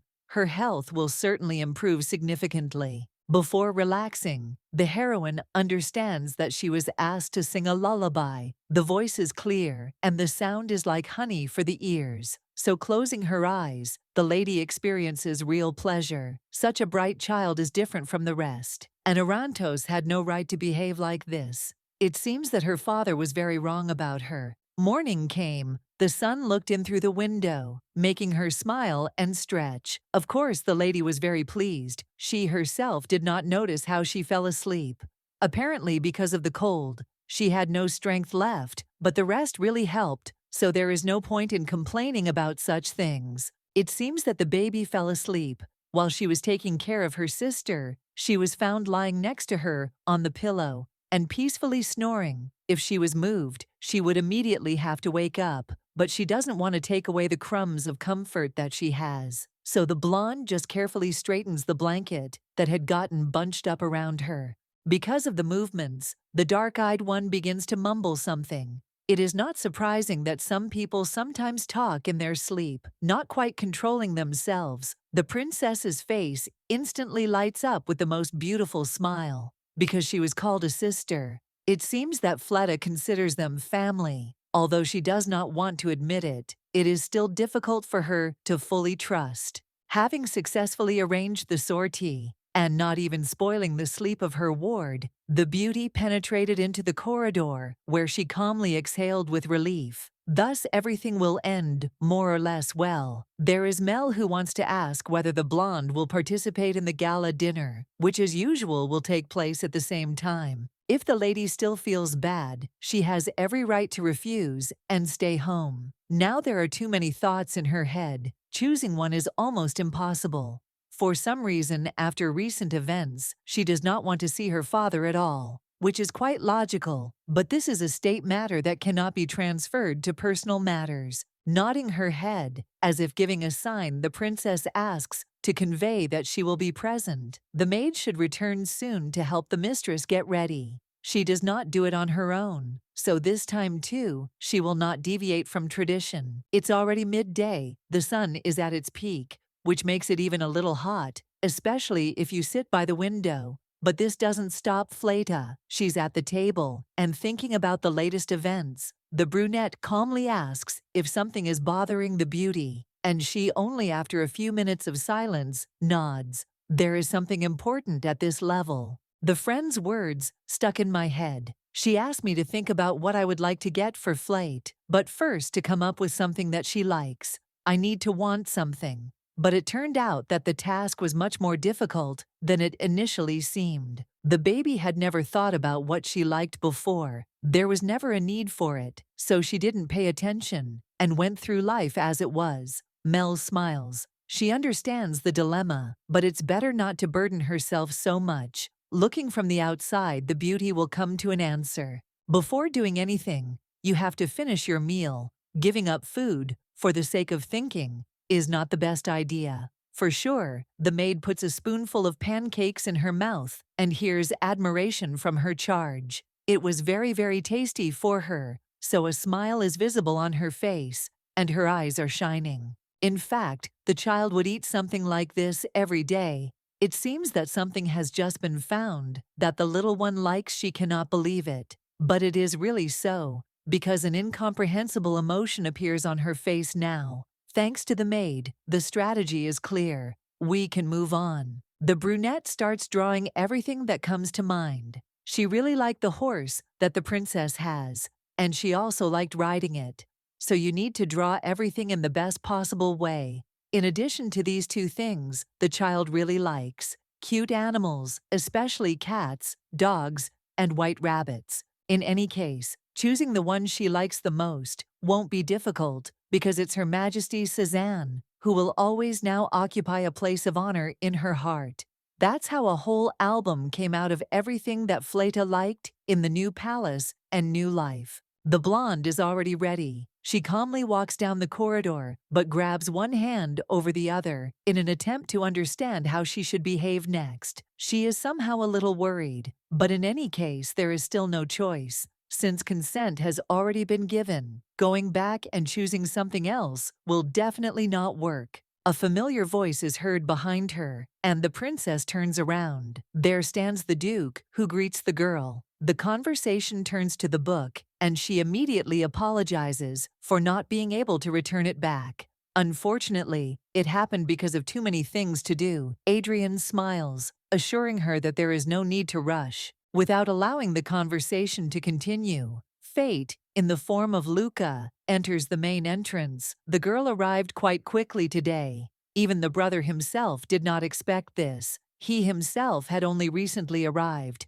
and was afraid that he would accidentally be late, thereby angering his father. They should have some important topic today. Only after a few minutes does the prince notice Srakan, who immediately bows down to greet his acquaintance. The blue-eyed man nods in response, carefully studying the man who caught his eye. The blonde apologizes for interrupting. It seems the two were talking until the hero arrived. He can't help but understand that they already know each other and are also friends. Although this is too strong a word, the couple had only crossed paths a few times before. Taking Cézanne closer, His Majesty laughs nervously, repeating the same words as his interlocutor. The man decides that he and his sister suddenly needed to chat. In the end, the girl does not understand what is happening, but still intends to leave with him. Looking back at the Archduke, who doesn't even quite understand what's going on, the young man continues to whisper in his ear. They've crossed paths several times, but this doesn't seem true at all. This man is definitely up to something. He definitely wouldn't just get close to the princess. His brother is making things up again. The Trinity is also standing in the middle of the corridor when approaching footsteps are heard in the distance, or rather the light tapping of heels. The young man left his sister Vivian alone and decided to run away without even warning. Although she asked him to accompany her to the meeting, the family feast is about to begin. Thoughts are mixed up. Of course, voicing them would be suicide, but in general, the girl understands how she needs to behave. They chat as if nothing had happened immediately after leaving the princess alone, deciding that nothing terrible will happen, because the maiden is of no value anyway. Every day from the prince's lips, you only hear Cézanne, this Cézanne, that. It begins to irritate her incredibly and silently turn her against her sister. The heroine asked to be near her, but the man again got involved with his family favorite. Sometimes you can safely say that he sees no boundaries. The blonde tries not to get angry, but it turns out very badly. Her gaze turns to the duke, standing next to her. Her keen eyes examine his hair, his handsome features and clothes that emphasize the stateliness of his figure. The guy could help raise his status if only he agreed to date Vivian. The hero's head was filled with completely different thoughts. He understands that the girl is not at all like her brother and sister, even if she hasn't said anything special. Yet her facial expression already makes it clear that Srakan wouldn't want to cross paths with such a slippery person. Killian tries not to show hostility and quickly greets the princess, following all the rules of etiquette and manners. This guy does not seem to be interested in the girl at all. Still, I wonder how old he is, because he looks very young for the duke of an entire kingdom. The brunette finds it hard to listen to the new person. Sometimes members of the imperial family can be too intrusive or noisy, deciding that it's time to run away.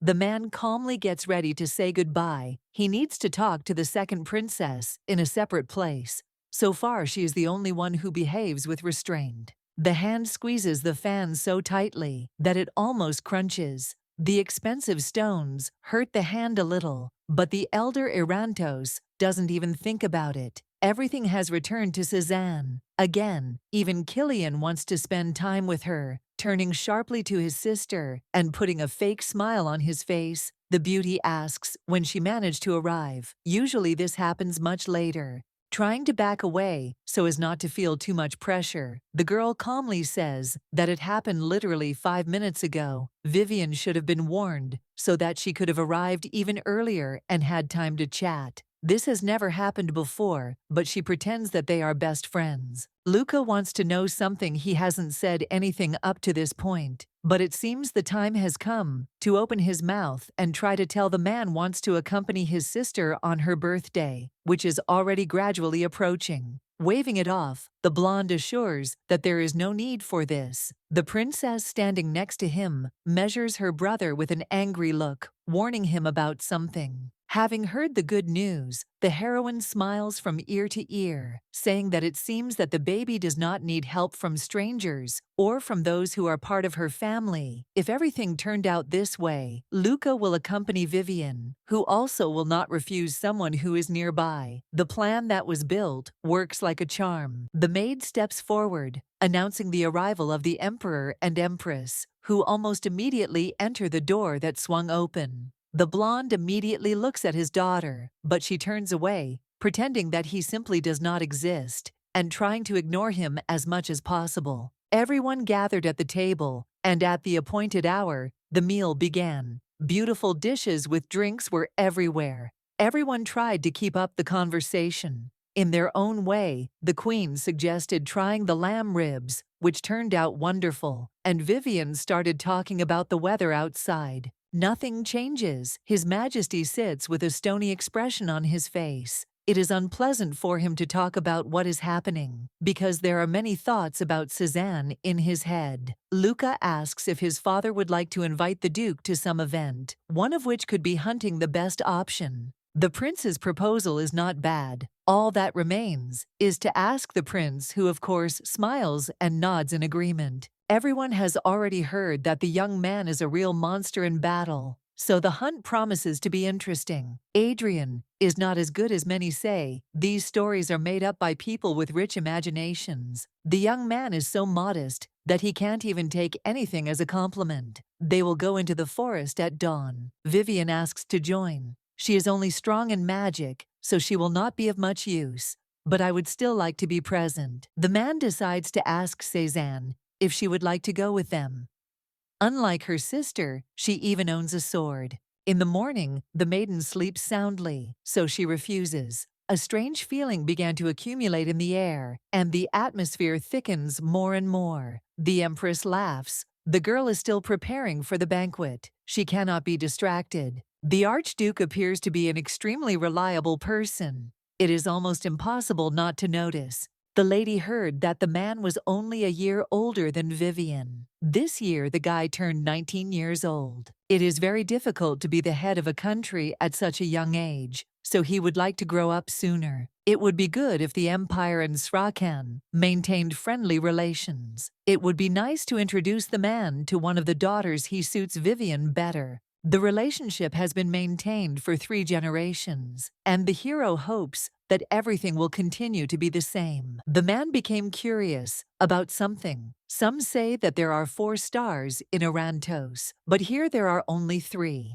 Hearing about the 3rd princess or the 2nd prince, the emperor squeezes the glass with force. It bursts and the liquid spills. Lowering his voice and showing the seriousness of his intentions, the young man calmly says that in the empire there are only 3 royal persons born of the empress. The Duke asks for forgiveness. He ruined the whole dinner with his tactless question, saying something wrong. The rest of the evening, Cezanne looked at Darian. It seems he knows about Fleta. After dinner, the lady stopped the guy near the carriage to ask questions. Nothing happened. The girl simply expressed a desire to return the very book that she had taken. Before dinner, the blonde said that she had left the item in the palace. She calmly stated that she had simply lied. All this is not done for the sake of the book, so sitting inside the carriage, Adrian asks what the reason was. During dinner, the young man asked a question about the fourth star of this kind. It seemed clear that he knew something. The hero freezes and cries out in surprise. To understand, it seems that Cézanne is aware of her sister or brother for the Duke. This is extremely important, so the topic was raised there. First, it is worth answering the question asked, and then begin the discussion. This is what the blonde is waiting for. She asks for everything to be fine, and Sarkin nods in agreement. He asks not to tell anyone about the conversation that took place. It is believed that this will be the best idea, considering how the emperor reacted that day. The princess became the only one who could know the whole story. She had to listen and swear that everything would be fine, that nothing like that would happen. After the meeting was over, the girl returned back to her chambers, where she was immediately met by Fleta, who asked how the dinner went. Without going into details, the woman simply said that everything was good. Of course, the lady asked the little girl how she spent her time. She did too, and she seemed to be lit up with the joy that had been building up inside her. For a long time, she thought hard about the woman's request, and therefore time flew by too quickly. At first, she didn't even notice, but then she realized that she had missed the moment. The blonde smiles back and lightly cups the baby's face in her hands. She asks to tell her everything. As it was, at that moment, Mel appeared behind her, who asked whether to prepare her house dress for the mistress, which she usually wears after dinner. First, she wants to talk to her sister and then change. The princess sits down on a chair, and next to her, there is a girl who holds out an album she still can't write. She came up with an original way to draw in the pictures. The maid helped her, and also initially explained the essence of the task. You can already say in advance that everything is very beautiful, but it's time to look inside. The first pages show different animals, which she liked, perhaps most of all. If the little girl wants it so much, they can have one pet. Fleta jumps almost to the ceiling with joy, because she could not expect that she would be offered something so simple. The brunette starts listing various cuties out loud, because she can't decide when sharing her thoughts. A dog or a rabbit or a cat would be a very good option. The girl suggests taking her time and choosing wisely so as not to feel deprived in every sense. It is worth starting with one, because there is definitely not enough love for everyone. They need to be looked after, and this does not always work out, considering that time also takes away everything else. The little girl wants to say something, but sadly lowers her head. She understands why. Then His Majesty is hard, because he has to take care of his entire family. After what was said, horror froze in the eyes of her interlocutor. For a second she realized that all this had gone in the wrong direction. She carefully leaned down and hugged the beauty. The emperor had no right to treat her like that. Such a terrible act perhaps cannot be justified by absolutely anything. The friend does not have to be aware of the whole situation, but she must be sure that she has not done anything wrong. The man himself acted in such a way that after that he did not want anything. The woman smiles. She asks not to worry, because she will definitely try to take care of her sister, not letting her be offended. It seems that now it is time to move on through the album with the drawings that are there. Perhaps the lady likes only 3 things, but this is not so. There is another sheet which the child shyly holds out forward. There is a princess drawn on it, because while Fleta was in the process, she realized that she liked Cézanne more than all the others. The lady can't help but rejoice. She reaches out to tenderly embrace her interlocutor. Such an expectation to hear something like this was impossible, but this does not mean that it does not bring joy to life. The blonde moves away. She has another topic in store that can be discussed. The girl remembers the Duke, who then, in the clearing, will give the same clover that he found. The hero said that he would like to meet the baby tomorrow. Of course, if she agrees, it remains to understand what Fleta herself wants, but she has time to think and understand. Adrian himself said so because apparently he liked the brunette. Absolutely everyone likes her because she is too cute. The princess will not leave the heroine completely alone. This cannot end well, like last time, considering that Fleta is very shy. The blonde wants to be supportive. In any case, even the right words will have an effect that will be different. Blushing, the girl asks to do as suggested, showing that it seems that she really likes the princess. Night falls. This day was quite tiring and took all the strength, so both went to sleep. The woman was the first to go to bed, while Fleta remained silently lying next to her, looking at his face. The sparkling golden curls that fall on his bright face make you smile. This man definitely came out of some beautiful fairy tale. A genuine excitement accumulates inside the little girl, which does not help her concentrate. Clinging to the one lying next to her, the heroine ponders what to do and how to behave. The princess is too beautiful. It is not clear what to do if the duke suddenly falls in love with her. The hunting grounds are located closer to the north of the imperial palace. It is in that place, in addition to the trees, several transmission gates were created with the help of such. You can easily use special magic and summon monsters. This is usually done by specially trained people. After summoning the monsters, those gathered enjoy a real hunt with a greeting line near the forest north of Irmal. Those who prepared for this event in advance gathered near the entrance. There are two magicians who open the gates and begin to move their staffs in the air. Luca looks around. His eyes are burning with interest, as if he had never been to the northern forests, although in fact, it was a very long time ago. So some fragments disappeared from his head. He will finally be able to stretch his bones and practice his skills in order to improve. One of the servants who had tagged along with them approaches His Majesty. He has a new important message. As it turns out, Princess Vivian is not feeling well, which is why she refused to hunt where she would only constantly get in the way. Perhaps next time she will be nearby. The hero nods. He understood everything and does not express any emotions. Although inside, he is extremely skeptical. He is already used to this kind of thing. The girl is probably just idle. She just spoke out at that dinner to attract the Duke's attention. Each member of the Irmal family is born with the power of light, and when puberty comes to an end, they gain the ability to summon a familiar. The animal that Luca has is a hawk, and Vivian has a lizard. Both are good enough because they can be used in battles. However, they are still unreliably strong. The Emperor himself has a lion as a familiar, which is much better than all the others. He hoped that its strength would be passed on by inheritance. On the second princess's birthday, the priest examined her and realized that the king's requests had come true.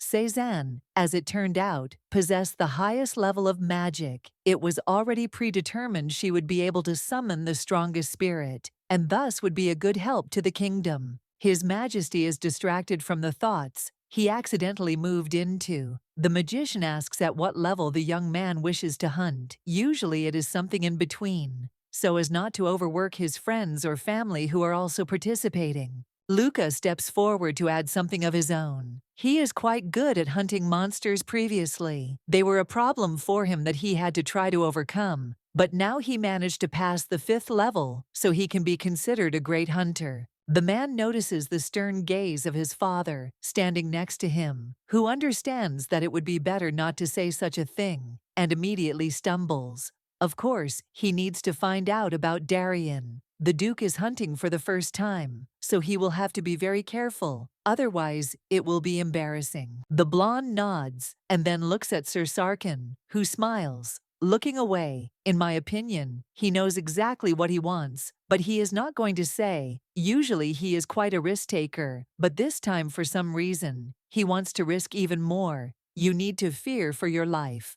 but always in moderation. Otherwise you will end up in your cowards. The main character smiles back. A fire sparkles in his eyes, which shows a drop of excitement. He confidently suggests choosing the 2nd level, which is close to the very first. Until this moment, only he himself managed to pass the 1st or 2nd, without exceptions in other people. Luca stutters. Of course it was to be expected, because his father was always such a person. But this time he just doesn't know what to say. The step that is the most difficult was not part of the plans, but no one listens. Irantos looks at the Duke. He believes in him, so everything will work out. Behind him runs some lizard with many eyes, in which hunger burns. The animal turned out to be much faster than Luca expected, so now he tries not to lose his way, so as not to fall into the clutches of others, who will bring him only death and horror.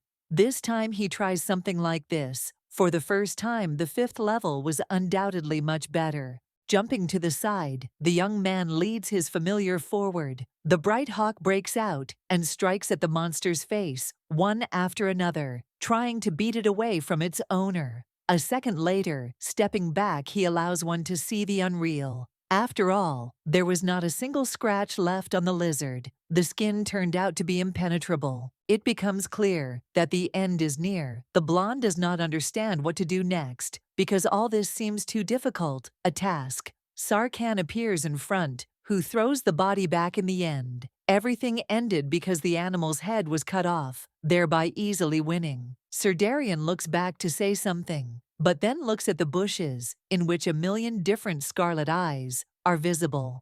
A second later, a whole flock of similar animals rushes forward, which are left without heads, paws and tails, sleight of hand, and a sword with beautiful steel makes him win time after time. Luca has just recovered. He cannot believe what he had to see. Still, the rumors are not lying. The Duke really turned out to be too strong, and on top of all that, well trained, that he managed to calmly finish the battle. Irantos comes out of the shadows with his familiar and praises his friend, who did not disappoint, adding heat to the battle. Coming even closer, the Emperor suggests raising the level this way. They will reach the best, and everything will be fine. The man bows his head and politely asks not to continue. He will no longer be enough for the foreground, because it is still necessary to take into account the forces spent in advance. Luca looks around and peers into the guy's face. It's obvious that he's lying, just like he did before. He doesn't look tired at all,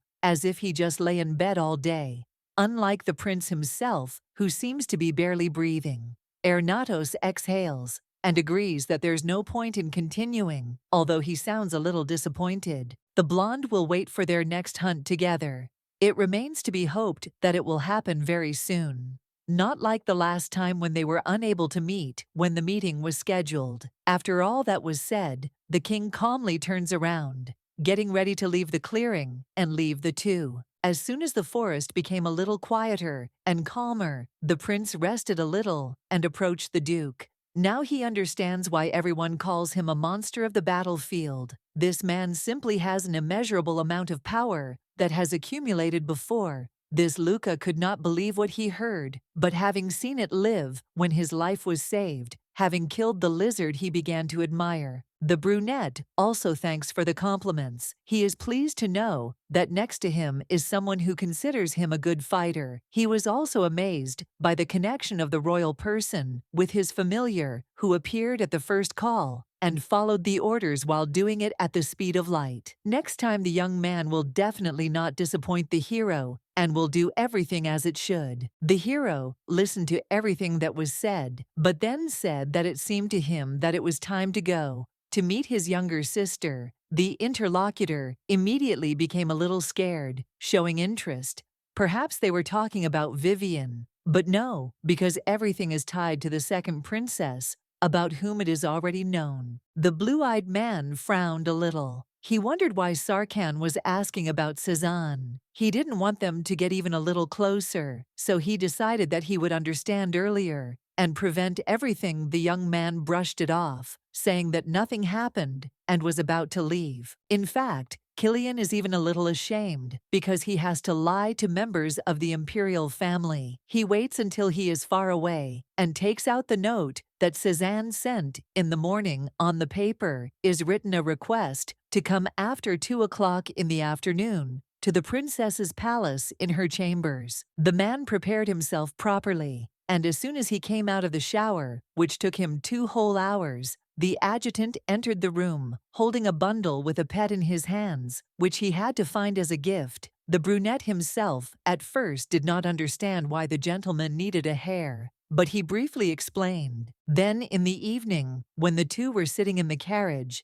they had an important conversation. Sarkhan asked not to tell anyone anything, because what would be said was intended for the ears of only the princess. The young man had an older sister. She was a saint, and also a princess of their state. The girl's name was Liana. Just one name was enough for the blonde to understand what was being discussed. The heroine was the concubine of Emperor Charles, whom he had taken for himself a long time ago. The boy remembers well the day when the lady was leaving. They collected all the necessary things for her and put her in the carriage. She hugged the baby and promised that they would see each other again one day. It would happen. It was a strategic marriage and a profitable deal for the country. There was no choice but to agree. Just a year after the wedding, a letter arrived from Irantos. It was shrouded in an unpleasant atmosphere, and the ribbon on top was black, which did not bode well. It said that Liana had been murdered. Her father had kept the cause of death a secret because by order of the emperor, no one was allowed to know the details. Adrian couldn't give up, at least not that easily after everything that happened. He felt sorry for the woman, so after a while he found out that she died during childbirth. They were too difficult, so it was almost impossible to survive them. The girl offers her sincere condolences. She did not know her personally, but she heard that she was an extremely kind soul. She would like her to live longer and for her life to be filled with joy, which she was never able to receive because of this whole wedding and from Carl. The conversation continues immediately after the guy agrees with what was just said. No news about the child was said. It turned out that all this was covered in mystery. The king himself pretended that he did not understand what was being discussed and did not consider Fleta his daughter. Sarkhan swore that if the sister's child was alive, he would find him at all costs. It is for this reason that the man asked about the 4th star of their Ermal family. At the dinner to which he was invited, everything gradually falls into place. It is the blonde's turn to answer questions. The hero wants to know why she invited him to go with her into this carriage. The woman asks not to be scared and to listen from beginning to end. His story can really change the whole idea, but this does not mean that you need to leave. The guy has already met the child, and this is the same girl in the forest. Fleta is the 4th star who has been wanted for more than 1 year. The brunette doesn't believe what was said. At first, he was so worried that he even jumped forward, but then he sank back down, running his fingers through his hair. He can't understand why no one calls the girl a princess, although the blood of the Irantos family flows in her. In his opinion, this is a little unfair. Everything should be different. Unfortunately, the green-eyed girl is not going to continue the conversation. She has nothing more to say, no matter how much she would like to add something else. The heroine can only say that her family forcibly offended the girl. She agrees that she deserved much more, and this is exactly what she will get in time. Nobody likes Fleta. It became clear when the girl first discovered her. The little girl can't even dream of life as a member of the imperial family, because she definitely won't get something like that. Killian lowers his head. He knew that the emperor was cruel, but he didn't suspect that he would do something like that to a blood relative. Cézanne is glad that the man feels such anger, even if it all sounds pretty wrong in her understanding. For sure, she is happy that there is at least one more person who wants to take care of his niece and give her a better life. He has to ask again because it is not clear what his companion means. What the princess suggests may sound unexpected. She wants them to join forces for the sake of Fleta, who deserves it. It is quite difficult for one person to try to keep track of a baby of this age and combine his own life too. The young man exhales. He has no choice, but no one is forcing him. This is a pure desire, which is understandable. He would like to meet the brunette to talk, and for her to start getting used to him a little, to see him as a friend and an adult figure who will always come to the rescue. She will never be allowed to return to that terrible past life. The morning of the meeting that was scheduled arrived from the very morning both girls got ready and began to wait for the guest. The brunette sat by the window and turned her head to look like a duke approaching the castle. Cézanne came up from behind to ask if the beauty was worried, and she only shook her head if something was wrong. You can always refuse, but no one gave consent to this either. Now the child looks like a cowardly dog who can't stop worrying and lies as if everything is fine. The blonde puts her hand on the top of her head to gently ruffle her beautiful smooth hair. Nothing terrible will happen. Sarkhan is a kind person, and especially his sister will always be there. There is a knock at the door, and then a servant appears, who announces the arrival of the Duke Darien. Thanks for the invitation, simultaneously adjusting his cufflinks. This is all the girl's merit, because she agreed to meet and did not even refuse it. She calmly decided that everything will be as Killian asked. The little girl hid behind her eldest's dress and even blushed a little. She is a little shy around strangers, even if in fact the Duke is someone she has already seen. Then in the forest, the man will try to be as nice as possible, and therefore is not going to push too much asking questions or something like that. Sitting down on one knee, the young man takes out of his jacket pocket a box that interested her from the very beginning. The gift is quite small, but giving it will mean a lot. He wants his niece to decide to accept the package and look inside. Anticipation shines in her eyes. The child barely squeezed out the words. Her name is not a lady, but Fleta, and in the future, it is better to address her by name. The blonde leans closer, assuming that she can still accept the gift. She whispers in her ear that this is the same person who gave her a 4-leaf clover in that forest, and the one who smiled pleasantly at that time. The girl still reaches out with her hands and takes the box, which she then hands over to Mel, who volunteered to help open it. Inside was a beautiful small figurine, very similar to a horse. It seemed that in some way there was a similarity with Arya, but after the Duke's words, it became clear that this was indeed the case. Blue-eyed, thanks, sir. She no longer feels a drop of fear, because she is next to a person who is normal and will not cause pain. The first thing the child asks is, if Darien made this gift himself. The work is really very small. Everything is depicted very nicely. All this was nice, considering that the hero did it with his own hands. As it turned out a little later, after the thanks, he says that this is not all there is. An addition, or rather something basic.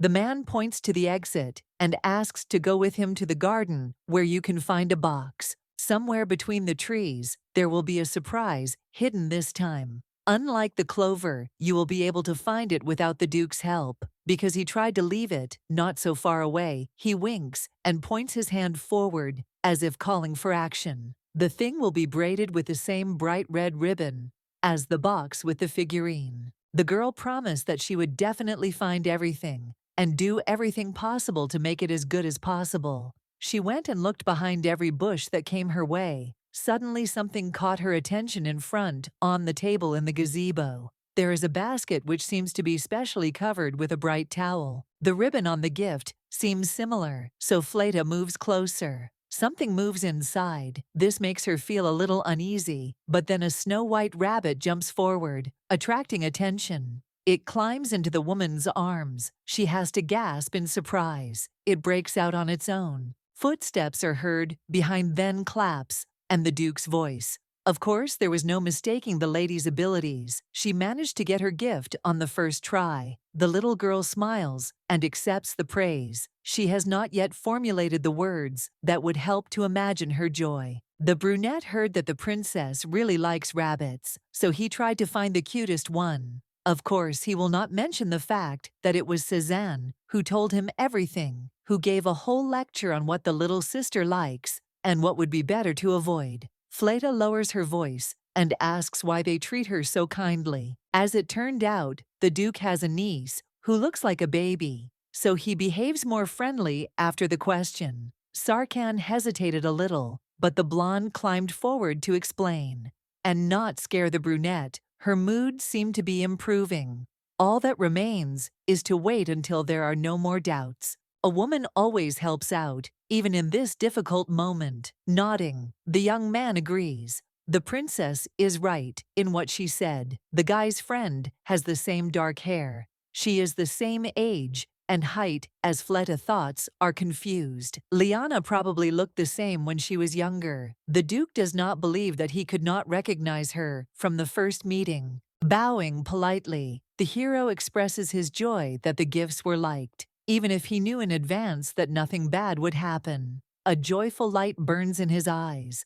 The little girl asks if she really looks so much like her niece, and he laughs because it seems he was even a little scared when he saw her face. If the truth was really told, the girl agrees to be the man's companion and promises that she will do everything in her power to be near and amuse the Duke. The news seems wonderful. It will be more than enough. Really, it is. The young man asks if he scares the beauty anymore, and she nods in agreement. Now this man seems even too cute. His smile makes her happy, and it will be quite good to play with him, especially if the princess is nearby all this time. She is like protection and also the closest person. The man asks if they will be friends with him. Just because of the gifts he gave, the little girl freezes with a frightened expression on her face and shakes her head. Killian laughs. What was said was just an innocent joke that should not have had such a strong effect. The main character could not even imagine that the young man could smile so radiantly. She is amazed at how cute it is, but still warns.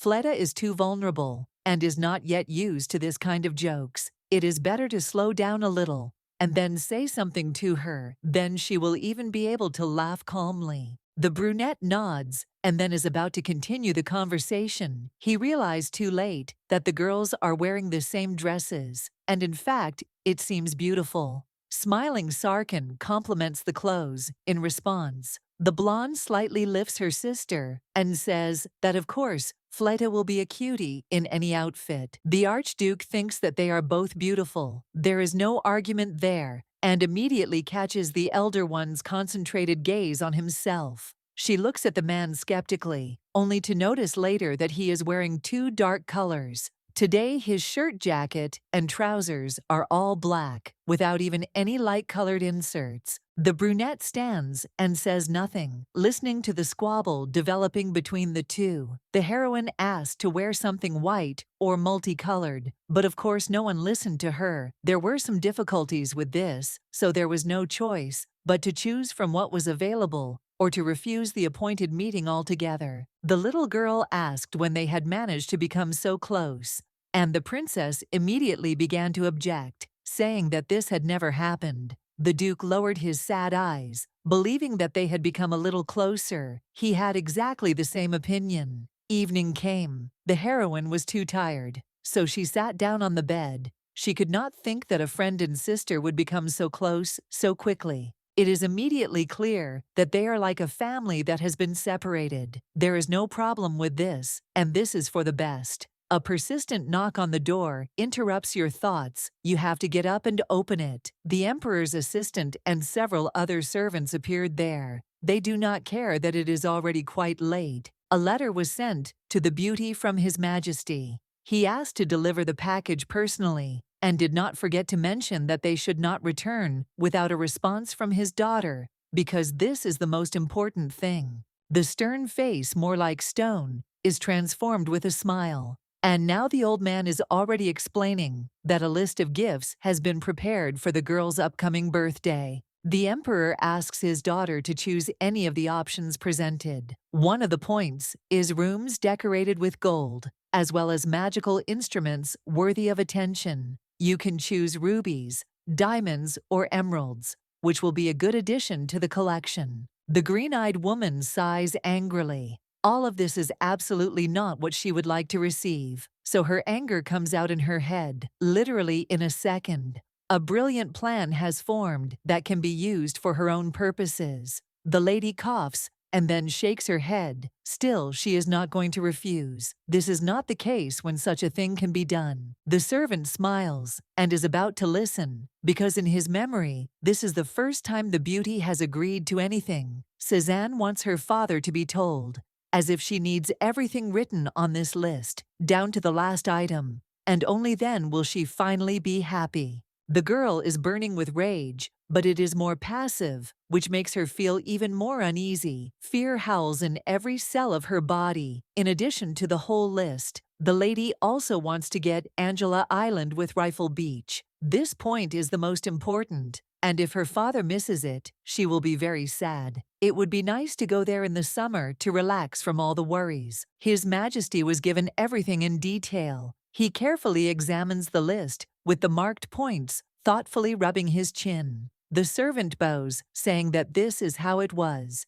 Usually the princess does not behave like this. Apparently today, she decided that she needed to change at least for a moment. The blonde nods his head. It seems he is the only one who understood what is happening, because he calmly says something. In the end, he offers to give the beauty everything, including the island. She deserves it. Like no one else. The servants standing nearby freeze, with eyes that are ready to climb out of their heads from surprise. What was said seems a little strange. One of the subjects says something about how it seems like this is too much, but immediately falls silent after one icy look from the protagonist. As everyone knows, in fact, Suzanne does not want silver or gold, just like all the trinkets that she asked her father for on this list. The young man jumps up from his throne and grins from ear to ear, then shouts as if he had achieved victory. His efforts were obviously not in vain, because in the end, everything turned out as well as possible.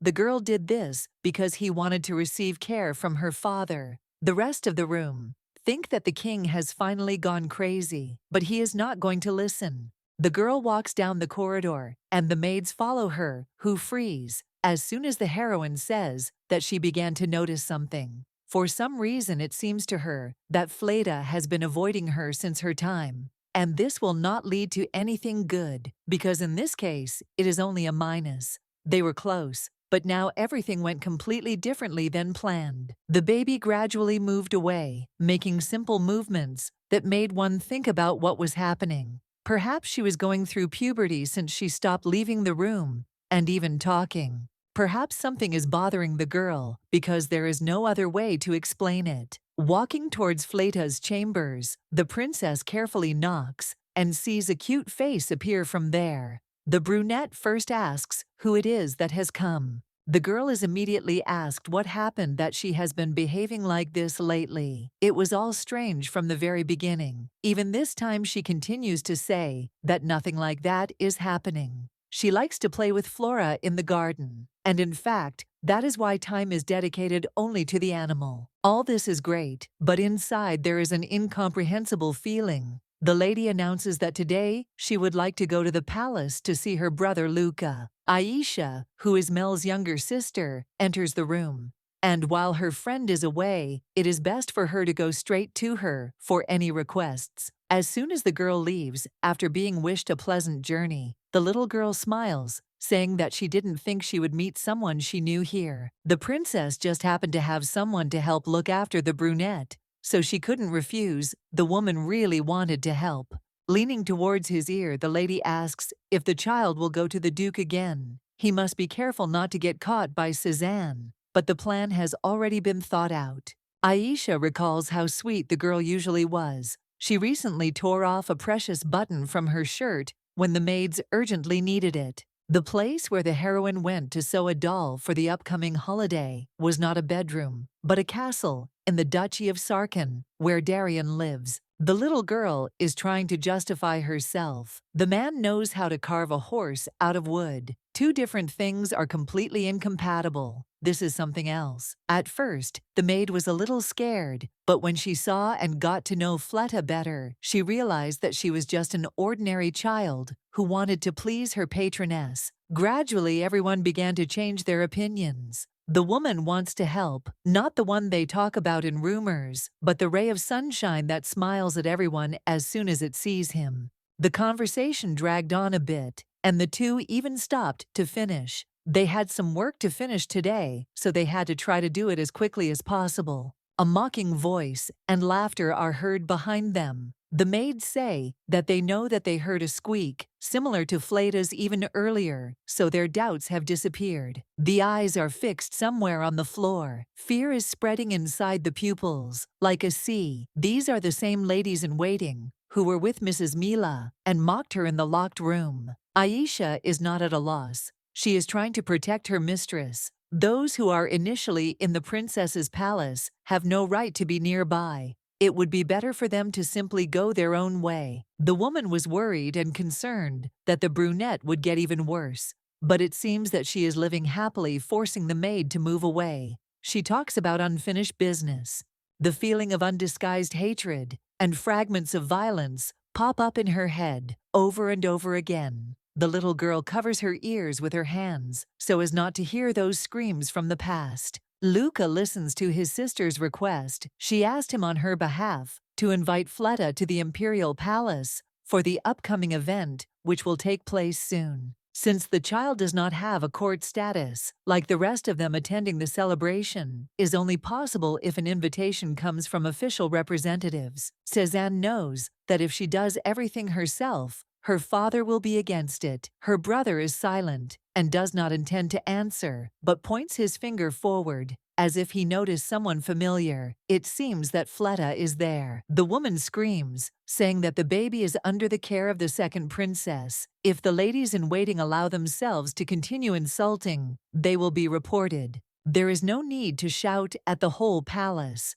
After all, getting infected with some kind of curse from a girl is the most terrible thing one could think of. The princess is no longer going to stand somewhere on the sidelines. This time, she will not allow insults. She steps forward, ordering to repeat everything that was said. Having ladies in waiting with such a character at court is terrible. A man as a prince should be ashamed. One of the maids makes excuses. They were only afraid that the curse would be passed on. The blonde gets even angrier. No one has the right to use such words. They are very rude towards a child who has done nothing wrong. Fleta has long been under the care of her elder sister. If anyone in this castle dares to insult her, they will insult Her Highness in the same way. Each one takes responsibility and must be aware of what awaits her. If she insults someone from the royal family, the lady apologizes again. The maids apologize, but they have to do it in front of Fleta herself.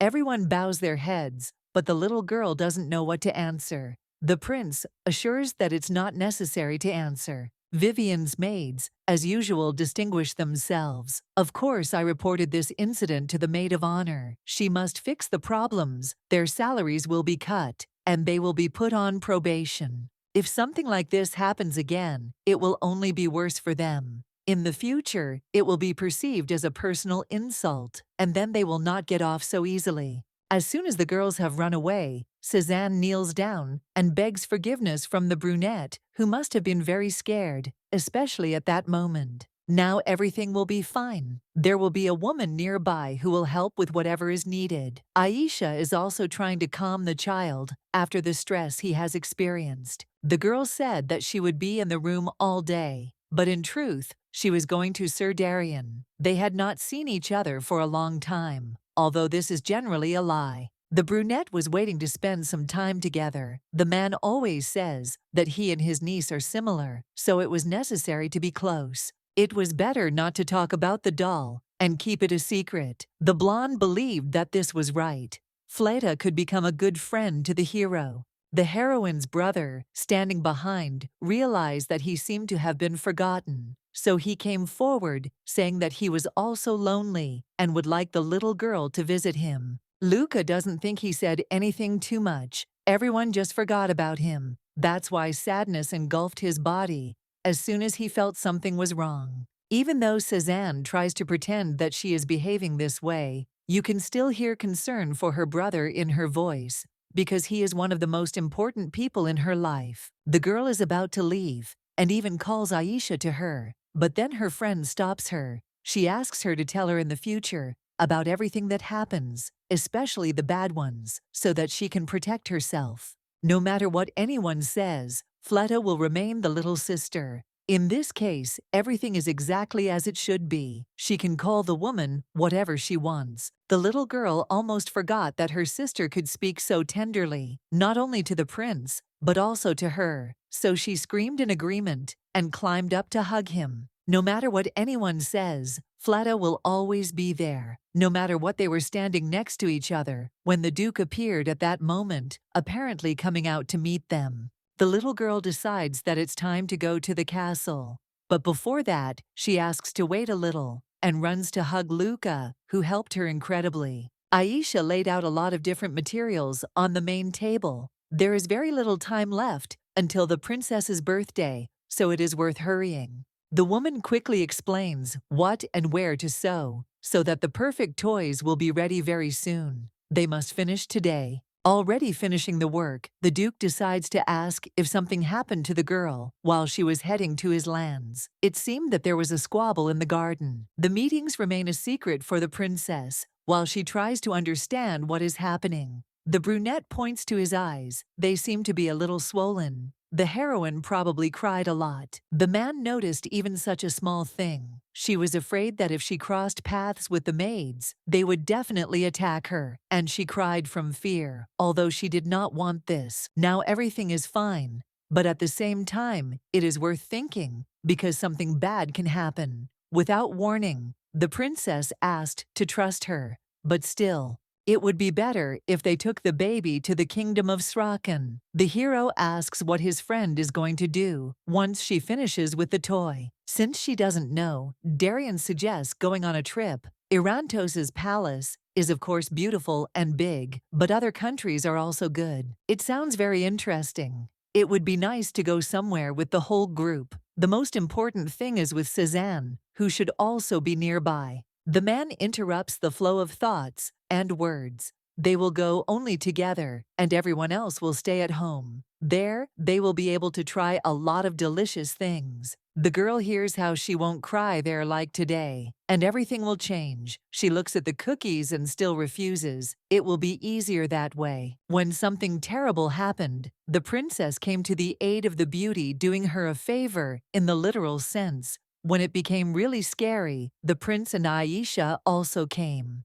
The beauty is happy when they are all together, but this is something wrong, completely wrong. Finally, after the conversation, the heroine managed to finish the hair. Fleta has made an excellent toy. The assembled people praise it, and the maid assures that Her Majesty will like it the most because it is for her. It was completely dark outside. Darian didn't notice how evening had come, so he asks to return to the palace of Irantos so that she doesn't worry. They will wait for the upcoming event. Luca has already promised that he will do everything so that Fleta is also on the guest list. For his sister's sake, he is ready to do anything. Today, closer to the middle of the day, the blonde will hand over his tasks to the responsible people, and then the decision will be made for which the maiden thanks. If the heroine wishes happiness to Fleet, then they wish happiness to her, too. This is something that cannot be taken away. Henceforth, if you need something, it is best to contact immediately, and then everyone will be happy. The lady doesn't like what happened today, but she's afraid that something even worse might happen in the future, and it can't be prevented. The girl will sleep soundly, and everything will be fine. A carriage passes by. There is obviously some duke sitting in it, because it looks very luxurious. The kids playing in the street are going to go and find out all the details. The two promise to reread it, to get into all sorts of trouble, and the father even believed it, which was obviously a lie that was used against him. The kids ask what is happening today, what kind of important day it is. They were told that some important person has a birthday. Smart kids after all. It is Cézanne's 17th birthday. The servant came to the beauty to tell her that she was invited to a birthday party. Fleta certainly didn't expect this.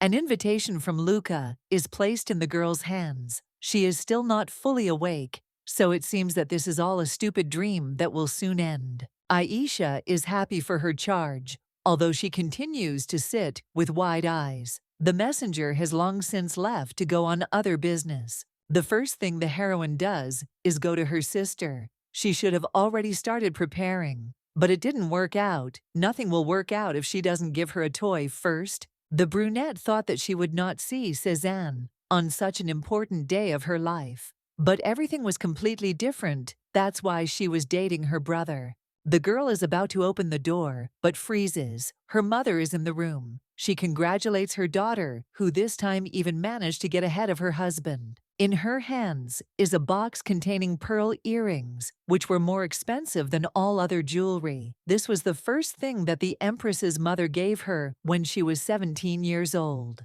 They say that pearls were obtained from southern mollusks. That's why they are so bright. Vivian said that she would give rubies. She likes them the most. The blonde sincerely thanks for the gifts, but then accidentally notices familiar hair appearing in the crack behind the door. She knows who is there. Mother moves forward, not understanding who else came to visit her daughter at such an early hour, thinking that it was the emperor, that a catastrophe was near, because it was still too early to see each other. There was only Mel standing there quickly, greeting Her Majesty. The brunette reminds that it was high time to prepare for the event. Apparently, we'll have to start a little later, but it's not entirely clear. Yet the blonde understands that time flies very quickly. It would be bad to be late. The little girl ran into her bedroom and fell on her bed. She didn't manage to give her the bunny, so now she is literally ready to burst into tears. Fleta is worried that after the pearls, the girl won't like her.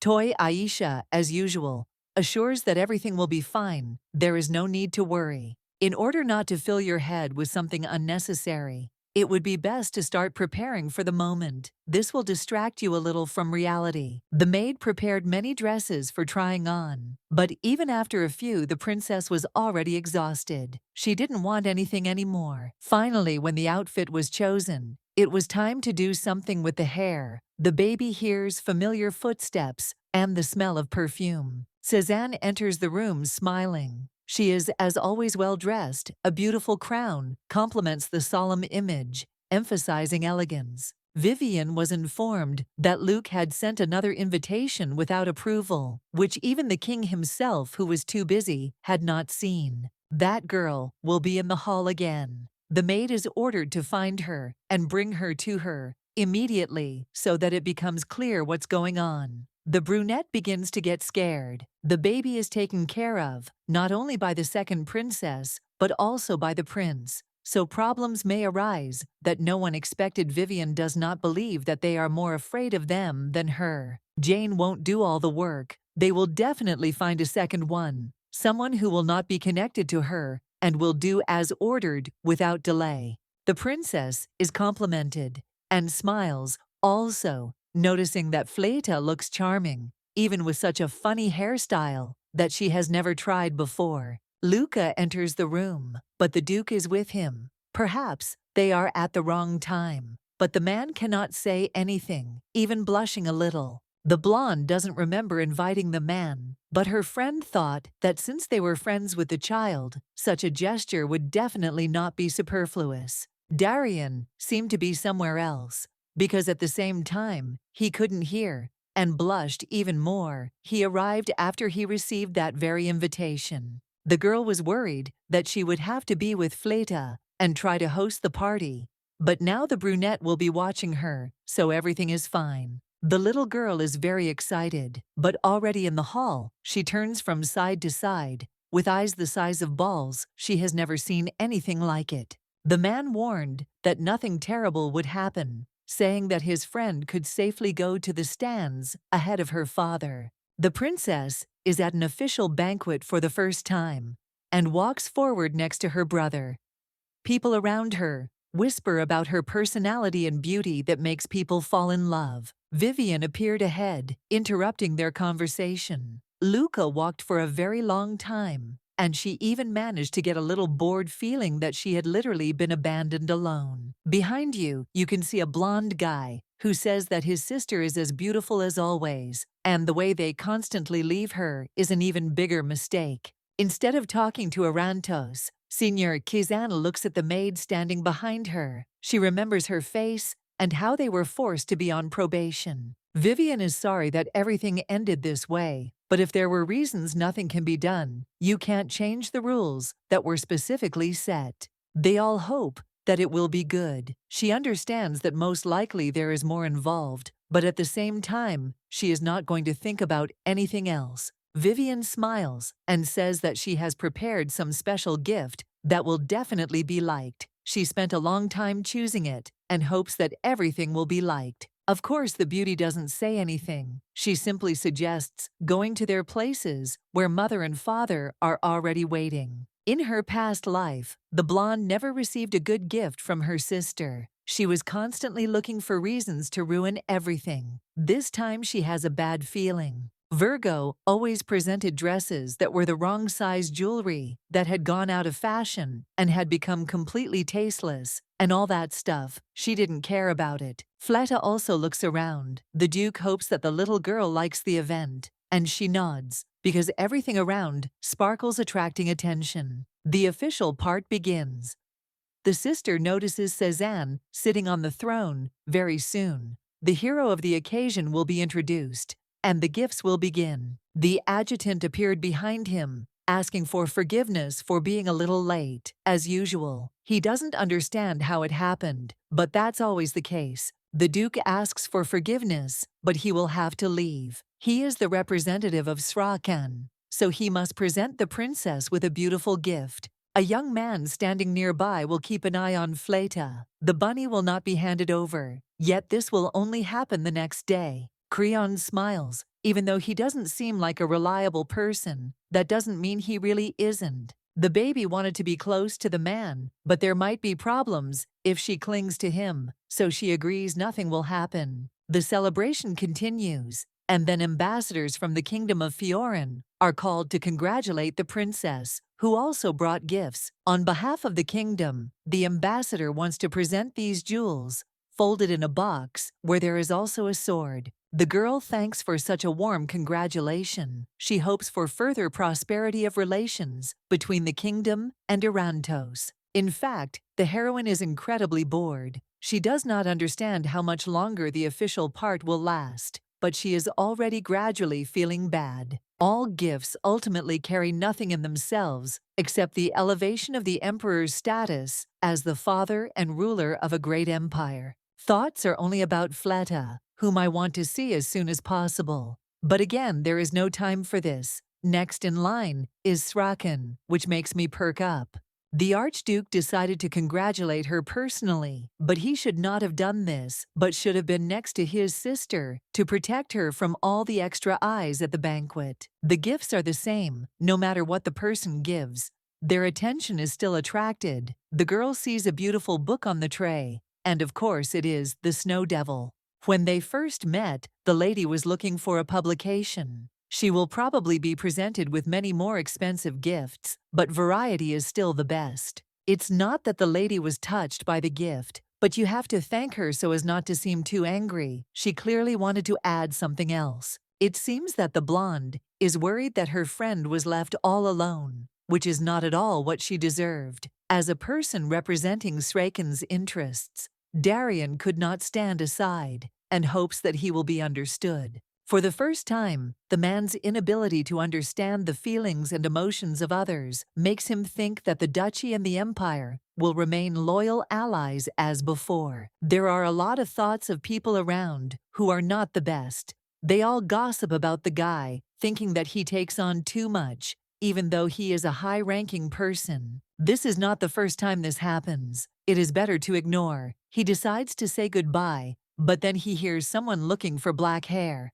The lady said that she only needed a girl, but he couldn't believe that everything was so complicated. The hero turned around, trying to understand whose thoughts these were. There is no one with dark hair and eyes in this hall, except the Duke and Fleta. It seems that someone is trying to track down the girl. This is not good. The little girl was bored at the end of the hall when a beautiful woman approached her with a smile. If the child was bored, she wouldn't mind sitting down next to him. There were 2 new members in the hall, Prince Ben-Yu and his son. His studies at the academy were completed, so he was able to return to the empire in time. The brunette listens to the conversation, but is distracted by the small child. Her hair color is very rare. This happens once in 100 people. Apparently, she is the only one. It is not clear where the baby came from, but it is definitely some distant country. A figure of a girl runs ahead. Her face does not express anything good. Creon didn't notice anything strange about the stranger and smiled after she was given the go-ahead. The woman immediately sat down next to him and started a conversation, throwing questions one after another. The brunette cannot decide what she likes the most, because the last one is directed at a beautiful dress. The little girl sat alone all this time, but she was not ill. As it turned out, she was 9 years old, but she had no idea where her parents were, since she had never seen them. Normally, Fleta would have said the name Erantos, but now she doesn't know the man is interfering. The little girl came here with Duke Darien. The woman inside is worried. She didn't think that the child was with Killian, and she is no longer sure that no unnecessary problems will arise. In any case, Sraken is a small duchy, and she is only following orders, and in her hands is a plate of pasta, a sweet dessert. The child has nothing in return, but she is still going to try, at which point the prince approaches them and asks them to slow down a little. The hero apologizes for such an intrusion, but is going to clarify whether he is close with this lady sitting next to him on the couch. They just met, but she is already friendly. If they haven't met before, then it's better not to try the dessert she presented. It won't lead to anything good. As it turned out, there was no dessert on the menu for the celebration. The woman was indignant. She had prepared the delicacies herself to please. There must be a reason to bring something from home. The heroine is asked what kind of family she is from, and she remembers how the maid told her about the task. She proudly raises her head, declaring that she is from the Candace family. Liam smirks. It seems the lady doesn't know anything. His father was once a commander of military regiments, so he knows a lot about noble families. The man glares at the heroine. His voice rises, so people around him even start turning around to understand what is happening. This is probably the last time, but the man wants to know what kind of family this stranger is from and why she needed to approach the young lady. The Duke approached Fleta to check her condition. The princess cannot sit still. She also looks into the end of the hall. She becomes scared. The woman falls to her knees and begs for forgiveness. She was only following orders. She had to give up the dessert in order to get a lot of money in return. Panic and confusion were evident in every thought and word, so it was not difficult for the brunette to guess that all this was the truth as it was. Someone else is guilty, but here neither the name, nor the information, nor anything else is being disseminated. Everything is covered by something hidden. Benyu steps forward, guessing that the brunette is the girl's guardian, and says that when the commotion started, that girl approached them. In the bag, Liam holds out the cake to check what was inside. Darien wants to talk to the lady, but it seems that this will not end well. It will be a little difficult. During the imperial banquet, an unpleasant event occurred. The culprit will be immediately taken away by the imperial knights. She will be sent to the cell. Killian does not give up, but he is cut down. The young man wants to know what kind of relationship the Duke has with the young beauty whom they tried to feed. At the request of the first princess, this man serves as the baby's escort. The prince has already realized that they have no direct connection, only friendship.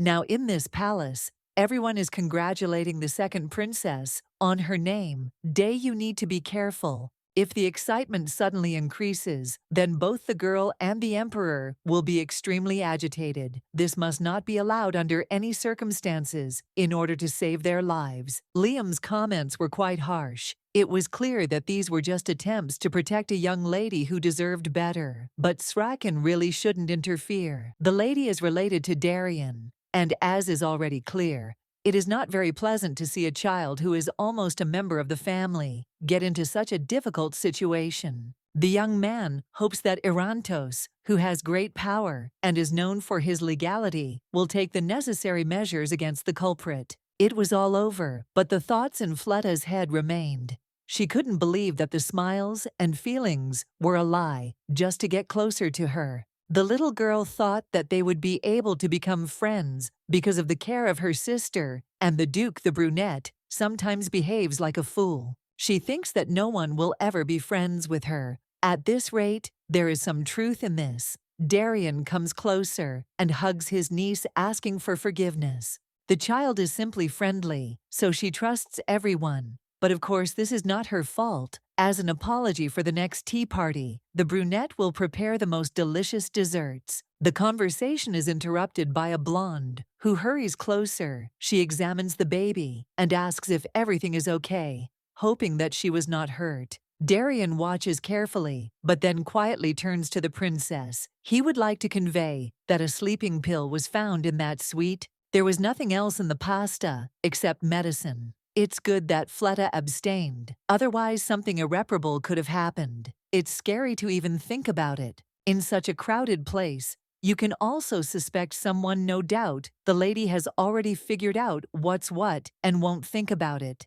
Vivian is the first one who could do such a thing. The blonde yells at the maid. She can't understand how she could fail such an easy task just because of some prince. One problem after another arises. Cézanne. And the damned girl will still pay, because the lady will definitely not leave all this just like that. The official part had just ended, and the sisters had already run off in different directions, leaving their brother completely alone, pretending that this was normal. What had happened during the day must have affected Fleta greatly, and she realized that this was not good. It would be good to go to the palace in order to rest a little. The little girl still wants to be near her sister. She will be bored alone. They can go for a walk right after the end of the ball. Typically, during this type of event, guys and girls dance holding hands and feeling as if their bodies are merging with each other in the rhythm of life. Of course, the brunette assumed that the lady would dance with the Duke. But as it turned out, she was not at all interested in dancing, and as soon as she became freer, she would immediately return. In order to protect the lady from similar situations that happened earlier, the man promises that he will stay by her side to protect her from adversity. Fleta was dejected. No one could understand the reason she did not want to dance, but would like to watch Cézanne spinning with Darian. The woman can't resist the expression on her face. She is saved by Luca, who rushes to his sister to tell her something. He has interesting news.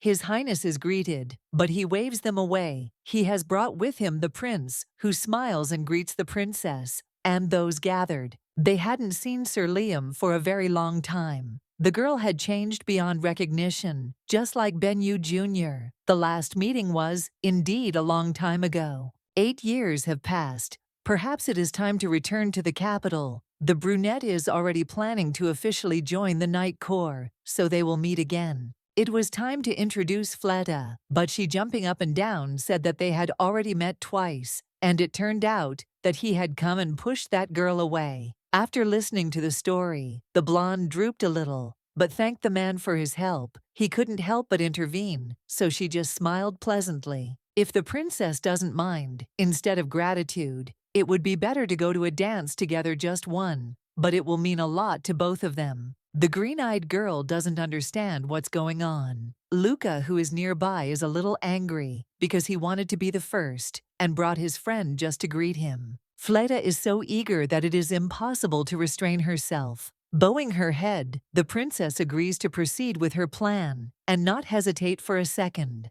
At the Benyu Academy, it seems like he hasn't even forgotten how to dance, which can be considered a real stroke of luck. They extend their hands to each other. Liam is no longer around, so the prince begins to complain about how he accidentally missed his chance, which even makes him a little sad. The hero himself says all this skeptically, but Darian's face frightened him. It was different from his usual expression. It seems that the dance has come to an end. The brunette jumps up and down, begging the Duke to dance with Cézanne, at least once, for the complete happiness of both parties. The man refuses without even thinking. The dancing in Srakan is very different from Erantos and its traditions. This leaves no choice at all. If the princess dances with a man, she will not avoid trouble. She came at the most opportune moment and heard a fragment of what was said. A friend asked if a young man would dance with Cézanne, and he refused. She can't help but laugh. It sounds cute enough, so the reaction is logical anyway.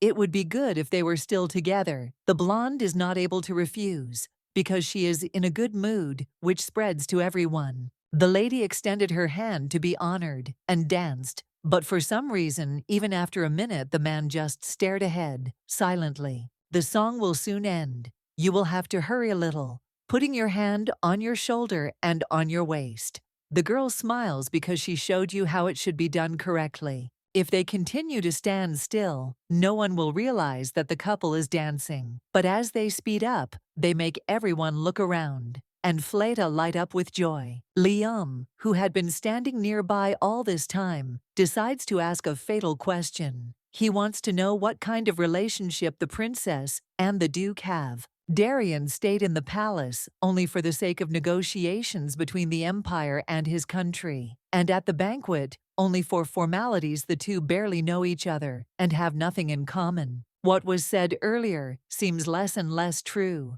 With each new movement, the brunette's face is too close.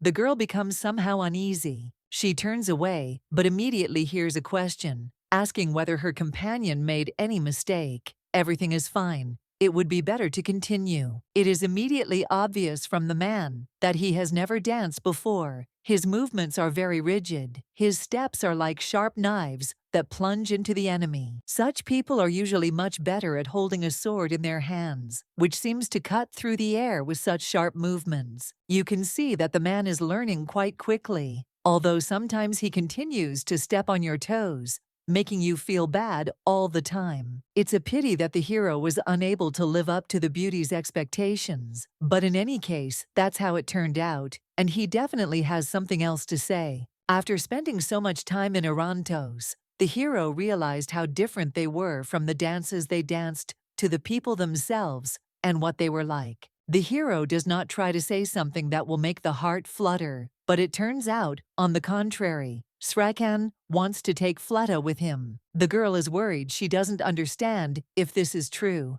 not a dream, and this will happen faster than it seems. You need to understand that the emperor will not agree to this. There is no good reason to take the baby to another country, to grow up there. The duke thinks differently. In this place, she will never be recognized as a princess. While the heroine is in Orantos, such an incident as happened before may happen again, causing more damage. They had an alliance, and the hero said that he would be on the lady's side, but it seems he simply lied. He objects because it is because of the agreement that he is going to help. Virgo sits in the silence of the room, but that same conversation still remains in her head. She asks for forgiveness for what happened, but it would be best to leave this topic for later. The little sister was tired. It was more of a mental fatigue and pain. She herself did not notice how Fleta quietly asked what happened. To divert suspicion, the heroine asks how the event went.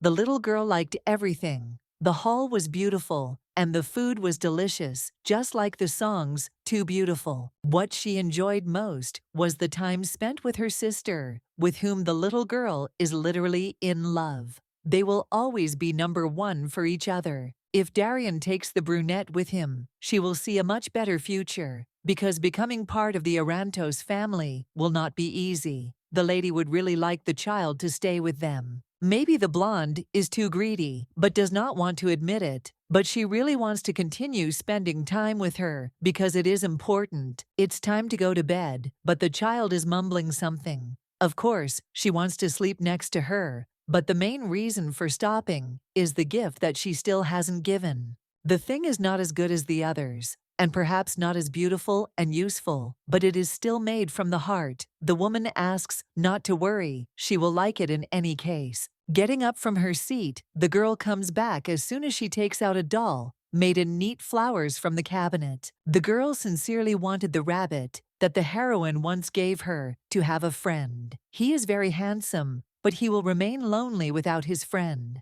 Together with the Duke and Aishia, she tried to do everything as best as possible, but her sister couldn't hold back. Tears were streaming from her eyes. Fleta is worried and says that she didn't want to offend anyone. Everything is fine. The woman just likes everything very much. She didn't even think that the young rabbit would need a friend. Of all the gifts the beauty received today, the one the beauty gave her is the one she likes the most. It is too cute. The next morning, the woman stood near the door and asked the Duke what he had forgotten in the estate. He also had a hare in his hands, but only a black one. Irantos Jr. appeared ahead. Apparently his friend had appeared on time. They had made his toy together when they were working on it in the castle. First the brunette enters the room, and they sit silently opposite each other. The little girl, like the maid, feels like something happened yesterday. It made her change. They may have already had a fight after dancing, but no matter what it would be, better not to interfere so as not to get into trouble. The girl sincerely thanks for the gift, but understands that they came not only for this reason. There is something else here that has not yet been revealed. The man wants to apologize, even though everything worked out, but he knows that he had no right to leave Fleta completely alone, completely unprotected. He momentarily lost his patience and endurance. The blonde assures that there is nothing to apologize for. If the child had gone with him, then such incidents would definitely not have happened. However, the heroine has already made a promise to her sister that she will become a member of the Irantos family if she leaves. It is not clear when she will be able to see her again. She does not want to part with her. The hero quietly says something in agreement, which does not even help to understand everything from the very beginning. The lady does not understand, but the Duke did not say that he trusts from the very beginning. In fact, the man asked Fleta her opinion on this matter in advance,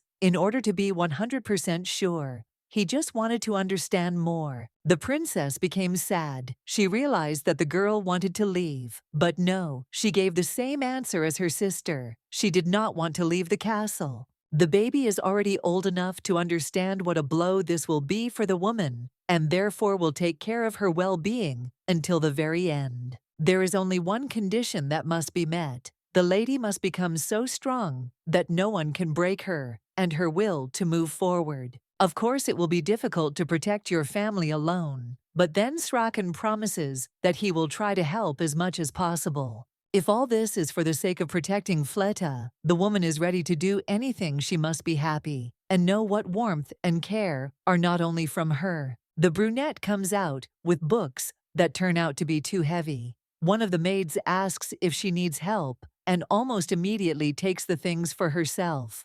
My sister went to the library today, too. Now it has become something she does almost on a daily basis because things can't wait. Learning to write is very interesting. It is impossible to tear yourself away. Next time the heroine will go there with Aishia and Mel so that they can help. After the conversation, they sat down at the table to start drinking tea. The next dessert literally melted in the mouth, making you smile because it was all too delicious. After the birthday, the child behaved calmly, and there were no special changes. Everything was fine until the heroine noticed something terrible. Grabbing her hand, the woman freezes in horror because there is a stigma there in the form of a dark inverted triangle. This is not associated with the forces of light. It seems that the dark forces have begun to awaken, because usually the mark is round in color and has a bright yellow light that glows. The girl does not remember when the icon appeared. Sometimes it appears in the morning, and sometimes it disappears. Pain and anxiety seem to be absent. Of course, everything is not that bad, but sometimes she dreams about something bad in the darkness. Something calls the baby and tries to make her come closer. The action started even faster than expected. Unfortunately, we can't expect anything else, but the reason is unknown. Perhaps there is a way to weaken the forces. A great idea comes to mind, because the blonde smiles sharply, suggesting to go to the city. The princess put on a wig to disguise herself, and she asked Mel to keep her distance so as not to be seen by anyone and not to cause problems. The little girl no longer wants to wait for the conversation to end. Her eyes shine with a light that makes her smile. She sees many shops that interest her. The heroine asks where the beauty wants to go. First, of course, they will go to all the places that will be on the list. First, the duo went to the market and then to the fountain, in order to end up near the temple. People are praying. The bell tower is placed in the direction of the temple. If there is still interest, they will even be able to look inside. They went out into the city just for this. But the heroine does not even suspect. The brunette doesn't know why she didn't think of it right away, although she should have. If the problem is in the power of darkness, it needs to be checked and cleaned immediately. Lord Raoul's temple was built in the same place where priests practice celestial magic of healing and purification. Surely in such a place, there will be at least one way to cleanse Fleta and make her finally be a happy child without problems. The high priest is called to prepare for the morning mass, but it seems he will miss it. He senses that special guests are coming to them. Creon looks at the temple. He does not understand why the two went there. Perhaps to pray. The Duke denies the Emperor's family never contacted them. The place where the friends went is not so dangerous, but Luca came with a request to follow their future movements forward. The blonde is simply afraid to let them go, but because of his subordination, he cannot move calmly, although he would like to go there completely alone. After all, Sraken is very close to the princess and Fleta, so surveillance is unlikely to hurt if you stay somewhere on the sidelines and don't interfere. In any case, Cézanne tried, because she changed her appearance beyond recognition. The Duke does not agree again, because despite all the changes, he could not help but guess who is in front of him. The little girl doesn't understand why they are going to the temple itself. She said that she had bad dreams, but she didn't think that someone would pay such special attention to this. Priests will use magic to help get rid of everything terrible, so good people will not leave you in trouble. You can be happy about that. In the distance, people gathered who were praying, but they came here for another reason. One of the men points forward. They are already expected. There were many beautiful bright butterflies inside. Lord Raoul was looking forward to the visit and understood that it would of course even take a little longer. The hero himself who appeared before them is Ark. He is a servant of God. So far, all that has been said is just that and nothing more. It's still difficult to carry on a conversation when there are so many ears around, listening to every word, and you'll have to understand the need to change the meeting place. They recognized the little sister immediately and understood what they would have to do with her. They had already managed to report everything to Raoul in full detail. The high priest knew that they would come and also understood for what reason. But he could not explain it because it was all too confusing. The forces around the princess began to develop, and time began to change. The heroine must know that she has started a difficult game. It will not be easy for her to reach the end. God created destiny for everyone to follow, and trying to change it is like trying to change the direction of a typhoon with the flapping of a butterfly's wings. A fragment pops into my head, how Fleta hugged her sister and asked her to look at her in the future when they meet again and are close. Virgo cannot give up just because it seems impossible to everyone. This layout does not suit her, so everything will work out as best as possible, no doubt about it. Fleta will definitely get on the right path if someone helps her, and she deserves it. Cézanne speaks as if she herself sees the future. The blonde hoped that this is exactly what would be said, so he promises that he will do everything he can to help break through. Ark touches the miss with his hand. He heard that she has been suffering from nightmares lately. He asks to allow him to cure her of all those horrors. To begin with, the hero will get into her head, and if it is scary or uncomfortable, it is best to say so right away so that there are no misunderstandings. The girl found herself in the dark. She was not in pain or afraid, but her feelings were not analyzed. She did not know how long she would have to stay with her eyes closed. For some reason, no one answers, although the ritual should have already ended. Real horror is reflected in the eyes because in front of the heroine stands herself, or rather a reflection. The little girl tries to figure out where she is and asks how to get back to the temple, but in response she only hears fitful laughter that spreads around. The unknown girl calls the lady to follow her so that she goes somewhere deep into her consciousness. There are terrible sounds and screams around which make her shrink in half. They head back to the very beginning when Vivian gave the baby candy and then decided to accuse her of stealing it from her table.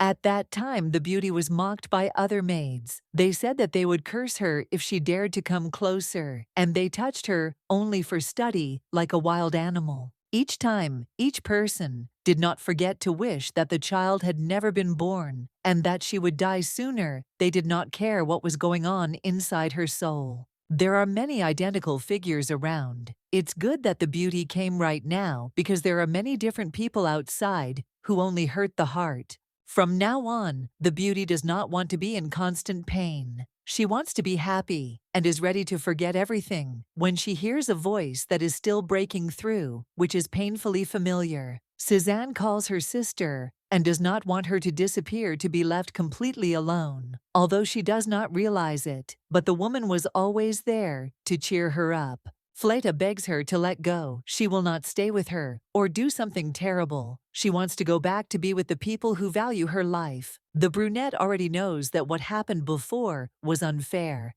She did nothing wrong, but in return she was beaten and mocked for her existence. This figure is Fleta, so she wonderfully understands her suffering. But this is not true, because her sister will always be nearby, as well as Aishia, the Duke and the Prince. The screams are spreading throughout the entire consciousness. The child is just playing the fool. There is no person in the world who truly loves her. There is no argument there. The woman continues to live in the illusion of oblivion. And everything else she must understand that the inner voice will always be there to strangle. The baby screams that she is in pain and begins to toss and turn. A dark atmosphere thickens around her, saturated with the poisons of the basilisk, which is in the mind. Arka throws him aside. He tried to stand until the last, but even that didn't work out for him. Everything seems too complicated. He orders not to come closer. The princess must stay away. The forces of darkness are too strong. They cannot be defeated if this is really the case.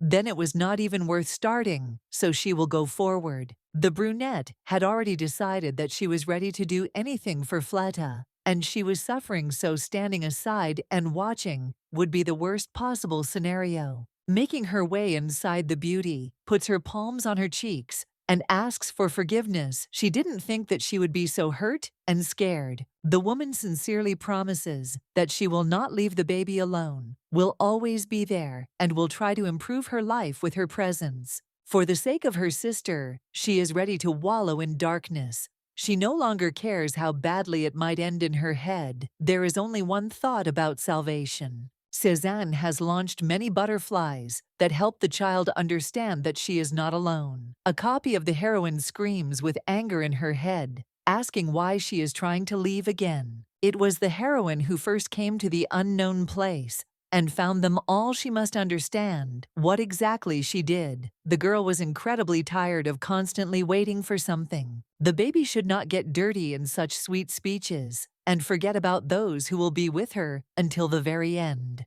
Unfortunately, nothing will change even after time, no matter how hard she tries to escape. Fleta woke up. She was mumbling something indistinctly and heard her sister asking if everything was okay. Her face expressed real concern. Nothing hurts, and it seems that everything will really be fine. There will be no need to worry so much. Ark asks for forgiveness for the fact that his strength was not enough to finish what he started. Having seen in his dreams everything that Fleta was experiencing, he himself felt great pain. Such feelings are incomprehensible, and this is like the first step towards purification. The scars are much bigger than originally expected.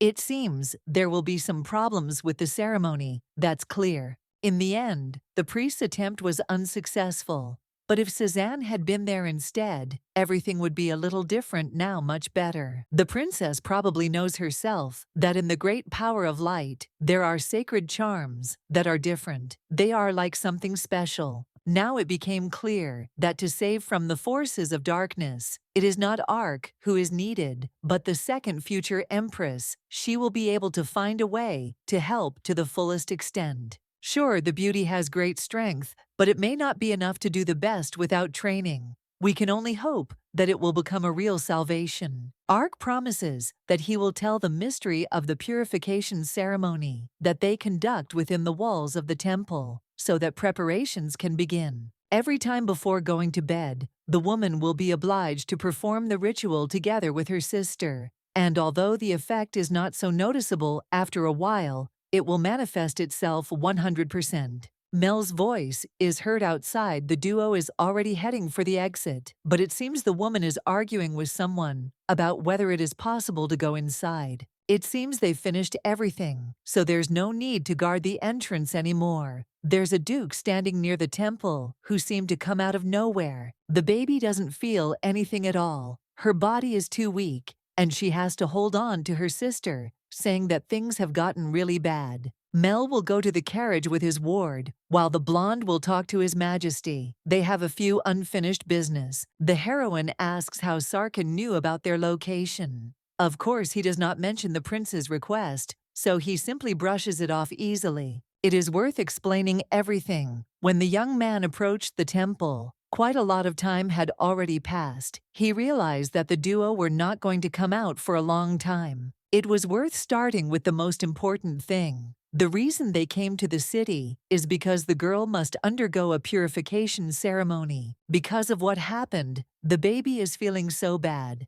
Darian doesn't understand whether it was worth making her suffer like that. What she said will sound strange, but the woman asks to listen. The entire Irantos family has been permeated since time immemorial, with only warm light energy. This force is the main weapon of the Empire's army. Since the man agreed to help, I'll have to overcome myself and try to tell him that Fleta unfortunately didn't inherit that same energy. The brunette is not sure that this is true. She is still a child. Everything cannot be known in detail. He is forced to remain silent. She has inherited the power of darkness. This kind of thing only happens in books. The baby was cursed. It seems that this was the main point of conflict during that ceremony. The man still does not believe everything should be different. Darkness or light awakens before adulthood, and only once in a lifetime a person meets a familiar connected to him directly. Having also inherited such an opportunity, the heroine linked herself with a dark familiar called Basilisk, and this is the whole problem. Darian listens. There are too many holes in the princess's explanation, but she sounds convincing, and she looks like she's scared to death. In the end, her experiences are understandable, but for some reason there is a certainty that nothing is known about the future, yet it is worth slowing down. If a girl is born with such power, she can learn not to control, can. In this case does not work. She is already marked with the stigma of darkness, not light. The very force that the little girl is already fighting against is beyond even the princess's power. She cannot understand, but it is much more powerful and destructive than anyone imagines. According to Irantos, Fleta's familiar could cause irreparable damage to the empire, which would then be impossible to repair unless the beginning of the end was prevented, and damage would be inflicted on much larger territories than just the empire. The girl said a lot to the Duke because she thought it was necessary, but it doesn't seem like he understood everything that was needed. He stands there in thought. If the heroine were in Srakani's place, she would also find it hard to believe, but she can't say that she came from the future. For some reason, her soul is too sad. The next morning, Fleta woke up in bed and calmly rubbed her eyes. In fact, she felt much better than in the temple. The condition was not as terrible. The baby slept so soundly, as if she had counted all the sheep for the future. It even sounds funny, but in any case, it is true, which means she will get better. Evening came. The princess carefully went out into the corridor, where she ran into her father's servant, who had arrived on some important business. They wanted to see the girl, so she goes to the emperor's office, where someone is already there. There is a quarrel inside. A voice screams that the girl lied. It wasn't her. The blonde was just waiting for Vivian to do something again. She dared to cause a stir at a state holiday dedicated to Cézanne's birthday. The woman was told that they didn't want to see her anymore, so they threw her out the door, where she ran into her sister. She already knows that the one who was involved in that incident was Vivian. It was the first time the girl had heard her father get angry at his daughter. Usually he was more reserved. One would like to hope that there was not always something wrong in their relationship. Appearing in the room, the lady quietly calls out to the man who turns with a fierce glaring gaze. The guy's face immediately changes, and he smiles. He had already managed to wait for the beauty, and could not understand when she would arrive. She was as wonderful as always. She was called for the same reason. As before, they had already discussed gifts, but it was time to do it one more time. The transfer of rights to the island was completed. Carl promised that he would give everything that the little girl asked for, and hoped that now her mood had improved. The man who is called Susanna's older brother lacks ambition, and the older sister is greedy for death because that's how she grew up. Of all the children a father has, he can only believe and rely on the youngest because he knows that she will never let him down. During magic lessons, the lady shows herself more and more, for this one can only praise her from the heart. If she needs something for her studies, you can immediately say, I already want to ask her to stop and not to praise her anymore. But then a simply brilliant idea comes to mind on how to get materials. The blonde wants to know if there are any materials somewhere that could help to study the topic of familiars in more detail. It seems that there are not enough books in the library. Inside the estate, there is basic and most uninteresting information that the baby has already studied. She is interested in something more. The blonde already understood that there was interest in this topic, but he did not imagine what could have contributed to its development so much. He didn't refuse, which means there are many more books on this topic than in the library. Blushing slightly, the girl says that she wants to be as strong as her father. Since the desire to get a familiar develops as early as possible, everything will be fine. She begs for gifts much better than then with the island. Be it old or new editions, the daughter will see them all with the help of the power of light. Some huge secret door appears in front of them. The gate to the secret library, which only the emperor has access to, appeared right here since he started the process. You can't enter, but you can take a quick look. Someday the girl will enter inside with full rights, and then everything will end. Well, there is probably something about the basilisk, so it will be a huge help.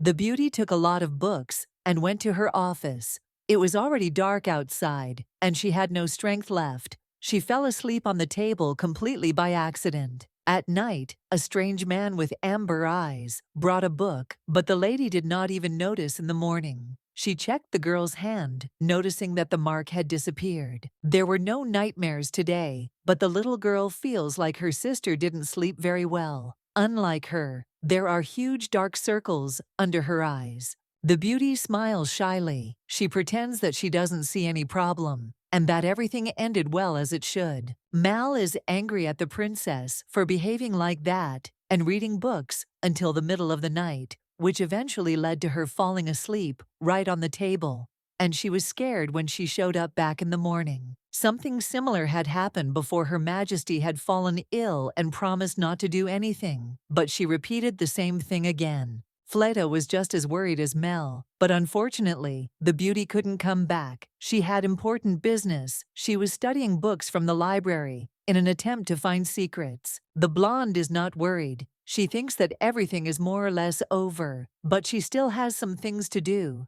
so she won't be able to be with her sister again. The brunette, as the kindest person, promises that she will wait in her chambers together with Aishia and Flora, thus doing everything as it should be. Deciding to joke, the heroine asks if they can continue to walk separately. All this is no longer funny at all. Only today, they will not play, but then they will. The maid reported that rumors had spread that Prince Benyu was about to graduate from the academy and was planning to join the ranks of the Imperial Knights, although this was no longer news. Then, on her birthday, the beauty saw an old friend, and they even talked a little, which made her realize that joy still exists. The maiden did not know that he would become a knight, and had already made up his mind, but she was glad that a young swordmaster would appear in the corps, and the prince would have a new opponent. While they were talking, it was time for breakfast time to go to the dining room to eat, but it seemed like the little sister wouldn't be around. The virgin refuses. She agrees to have breakfast only with Fleta, and only in the room where they are. The maid promises to pass everything to the kitchen to prepare. The girl will feed Flora and immediately return back while she ran away. The heroine went to her office to find a black diary there which it seems she did not take. In Erantos, as usual, it's pouring rain, but the man doesn't know what's going on. The Duke is sitting by the window and pondering what's happening. Creon hopes that after talking with the princess, it became a little easier, but in any case, the expression on the gentleman's face does not change, so he cannot say for sure. Surely the heroine scolded her friend for following her around and not letting her be with her sister in peace. This is already too obvious. After what was said, the girl's head still hurts. Erantos is such a powerful empire that even if the neighboring kingdoms unite, it will not fall. It is hard to believe that the power described by the girl even exists. Such horror cannot be stored inside the daughter of the elder sister. In any case, it is absurd. Despite everything, the princess's strange reaction is even a little disturbing. First of all, I want to know what the blonde's expression meant. Was she upset that they didn't believe her? Or was there something else? For the first time, the hero cannot read the emotions that are hidden inside. That story really makes you think, but not about what is hidden inside. The man exhales. He should calm down a little. He says that it is time to go to the young lady's palace. They have something to discuss. It is clear that only through a personal conversation will they be able to discuss everything that is necessary. But he still does not suspect what Cézanne has discovered in her office. The pages depict a snake called the basilisk, a dark familiar that takes the form of a monster the size of a castle. The animal dismantles all magical barriers, and its hard steel scales are invulnerable even to the sharpest swords and knives. The information was finally found. Soul Servant is known to be divided into different levels, depending on strength, with Vivian's sister, Leon, and Luca's brother Icarus not being as strong. They are known to be 3rd and 4th level familiars, and Charion is his father's lion, much stronger, which is why he has a 5th level of magic. Elan, the main character's golden dragon, whom she will summon very soon, is level 6 and is also the strongest of all existing ones. The woman is scared because Vasilisa is on the 7th level. She is surprised that the Dark Ones have their own levels, but she didn't think that someone stronger than her, familiar, even existed. Even if the dragon had protected that time, it would have been extremely difficult for him to cope. The book suddenly flies into the air, gathering energy around itself that makes one wonder. The voice is quiet, but it makes you shudder. When the world meets its end, all fools will turn to stone before the basilisk threatening all living things. The lady had heard something like this before, and the ominous energy made her think that it was true, that it was definitely the power of darkness that was attracting people to itself. All this time, the book carried magic in itself. Darkness and light are like the sides of a coin. This is the real truth. Light and darkness and light will gather. The blonde strains, but cannot remember this voice, which is painfully familiar.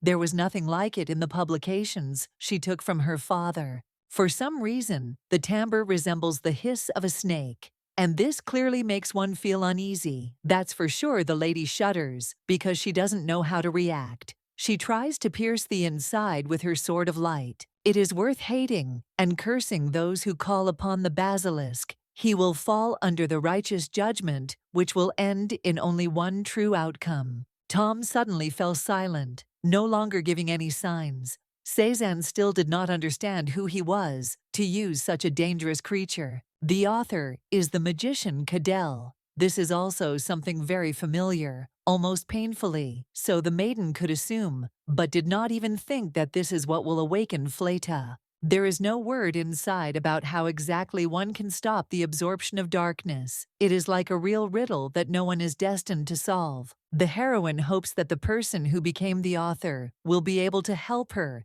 if only she can find him in time.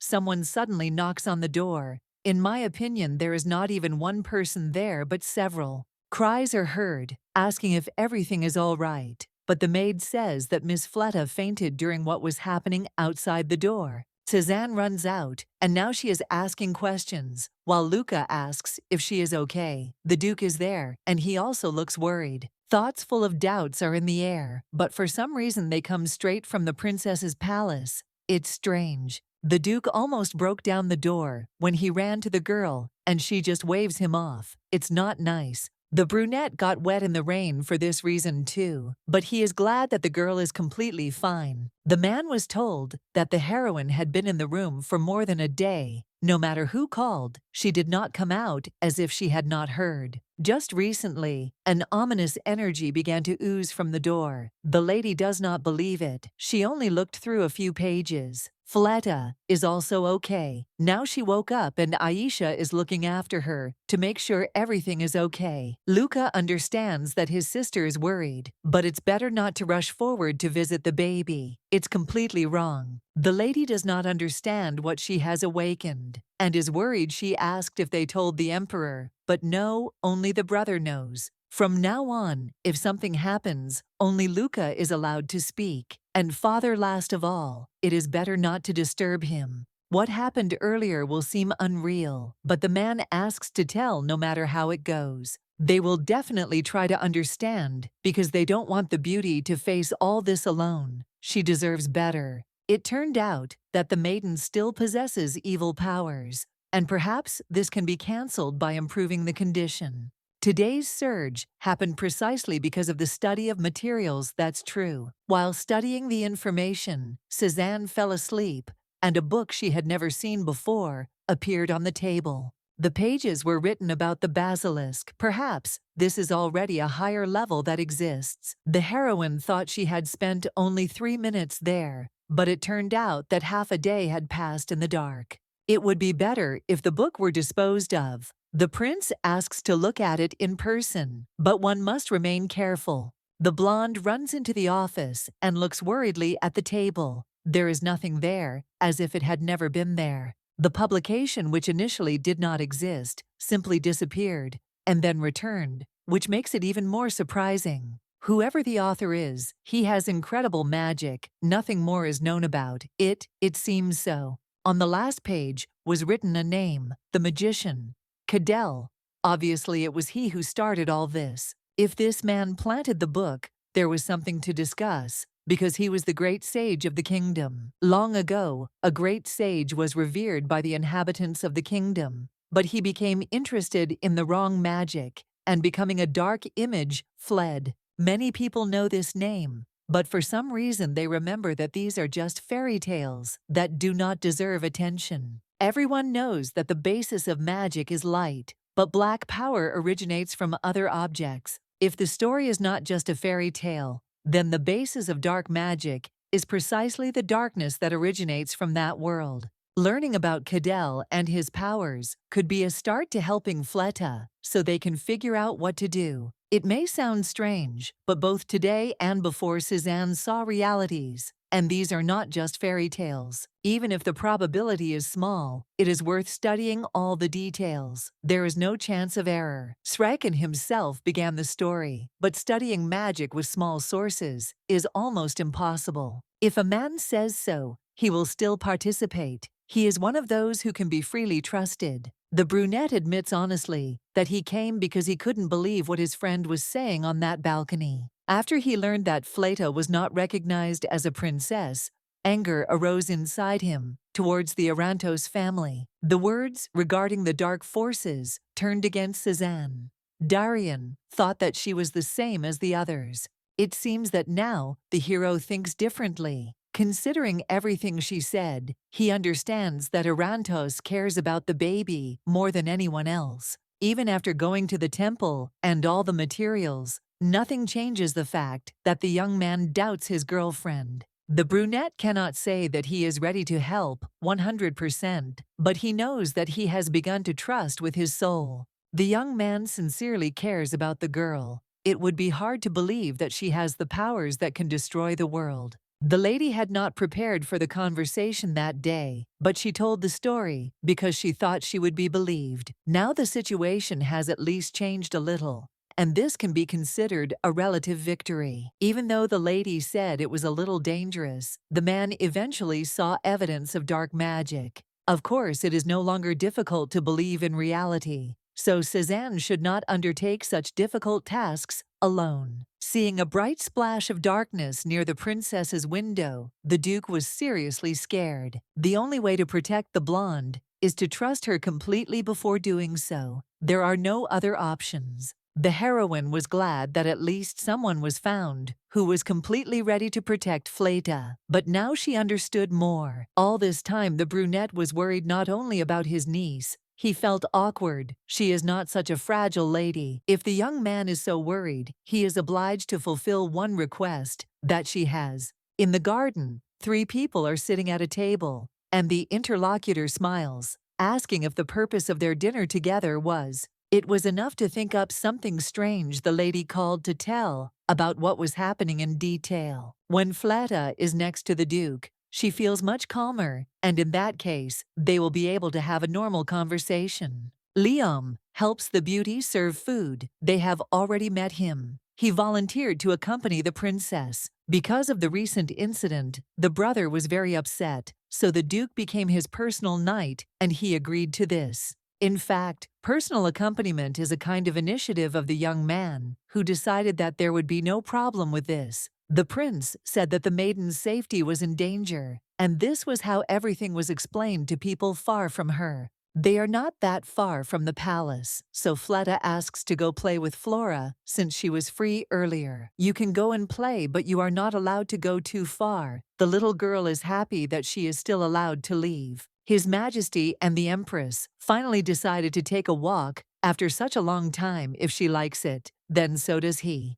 The blonde orders the servants to leave because she is going to talk about something important in private. It turns out that Duke Benyu was made his daughter's personal guard for safety's sake, but making the swordmaster just a bodyguard was a bit much. The girl can protect herself. It would be better to assign her to Vivian. She deserves it much more. The woman cares too much about Cézanne, and the other girl is acting like that, and it's time to stop.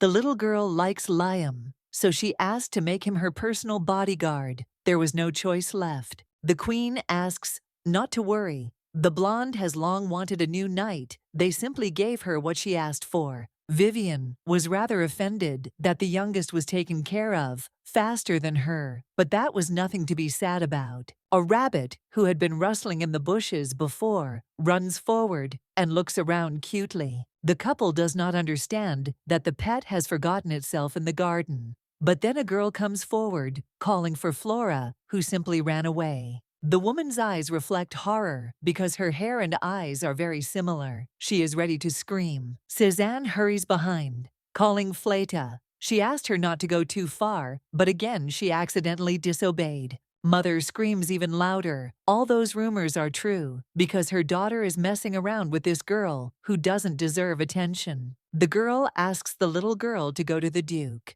She and her mother will talk later, but she wants to get an answer faster. The woman sincerely believed her daughter, but she hid the child from her eyes while continuing to skillfully lie over and over again. While there is a commotion around, the blonde tries to calm down and collect her thoughts. Their meeting was inevitable. It's better to believe that she is a kind person and will believe that it is necessary to kick out the brat long before this. If anyone is to blame, it is Irantos.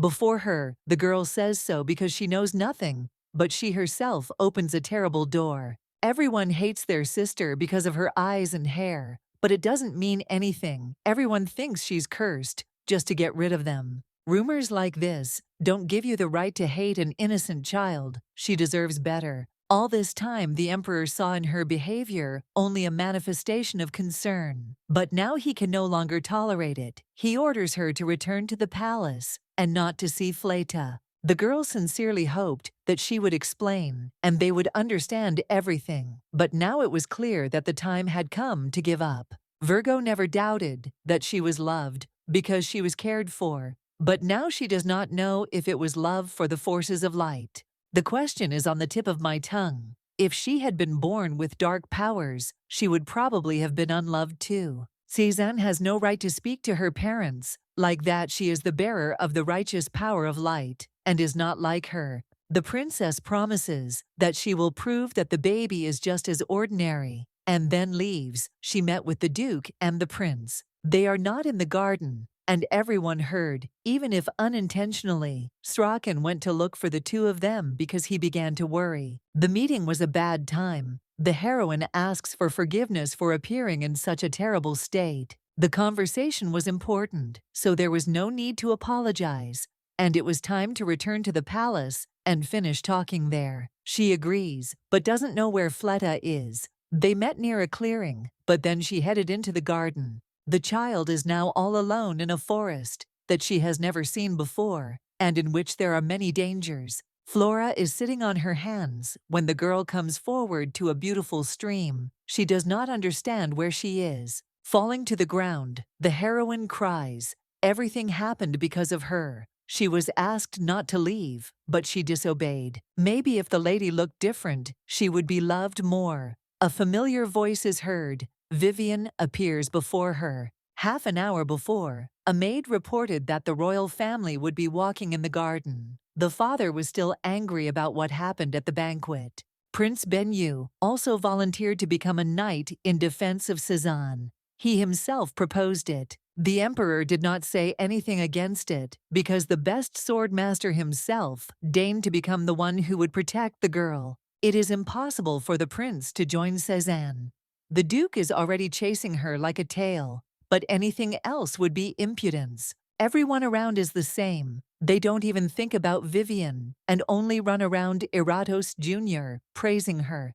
The blonde won't be able to wait. She won't be in silence and hoping for the best. The girl sees a clearing. As a child, she and her family often went to the lake, but her father behaved a little differently then. The man said that they couldn't run because they had to be more elegant. All of them were to represent the empire in the future, and for this manners were an essential criterion. The virgin turns away, trying to shake off the obsession. The surge of feelings came too late. The woman calls her familiar, who immediately appears in the light. She's angry that he doesn't glow golden and can't fly or do anything good. In the distance, a voice is heard, and a figure is seen complaining about how she was born. Greeting the first princess, the girl is almost shaking. She does not answer the question about what she is doing here. Today, the emperor is supposed to come to the garden, and he will not leave the heroine just like that without testing her. The blonde wonders what Fleta did that made Cézanne start running after her. She's probably some kind of pet. Apparently, the baby was finally thrown out because she became useless. It seemed like the girl was good, but she was also a pretender. Sister never threw away her blood, so speaking ill of her is forbidden. Starting to get angry at what was said, the lady waves her fan, and the brunette, unable to hold back, stumbled and flew into the water. The woman didn't want it to end this way, but she doesn't understand why she should suddenly feel ashamed. There are footsteps behind, and my sister comes forward and asks what is going on. She is trying to understand. Noticing Fleta's hair in the water, the blonde asks with horror on her face what Vivian has done. The princess fears that she tried to kill the baby, but in response she receives laughter because this is not true. They saw a girl standing next to the stream and thought that she was to blame, although the little girl fell on her own. The laughter subsides, and Arantos asks, just in case if the weirdo is being mistaken for a family member. The girl is pretending. Again, she is good at it, and has always made everyone look bad, and herself look pretty. Vivian has been considered stupid since childhood, and this time it seems history is repeating itself. If that's the case, the heroine would be better off taking her charge and getting the hell out of the empire. Father will not give permission to keep the beauty at court and ensure her safety. She just pretends to fight for everything good until the very end, but it has nothing to do with it. If this is true, and the hypocritical situation is such, Cézanne must prove that she has no right to turn her back on the imperial family. The girl will never be able to go into the shadows. That's why she is a hypocrite. It is better to accept the truth as it is. Vivian's words are still inside her. The girl saved Fleta and thought she was achieving something, but it's not enough to change the family's mind. Someone threw pebbles at the window, and Duke Darien appeared under the balcony and went to talk. If the hero came to visit Fleta, then she is sleeping and will not wake up until the morning. He has some other reason. The hero thought that the girl knew that his concern applied to all people and not just to his niece. The girl thought that she could do anything for her sister and that it would not be a problem. Recalling the words, the blonde admits that she was hypocritical, and the desire to gain the approval of her family was the fruit of selfishness. She needs to think of something else. The Duke promised to help. At any moment she can use it. If this is so, he can be relied upon. It would be better to leave Arantos with Fleta. In order to be together, they will even have to get engaged. Unfortunately, they have no other choice. The man begins to stutter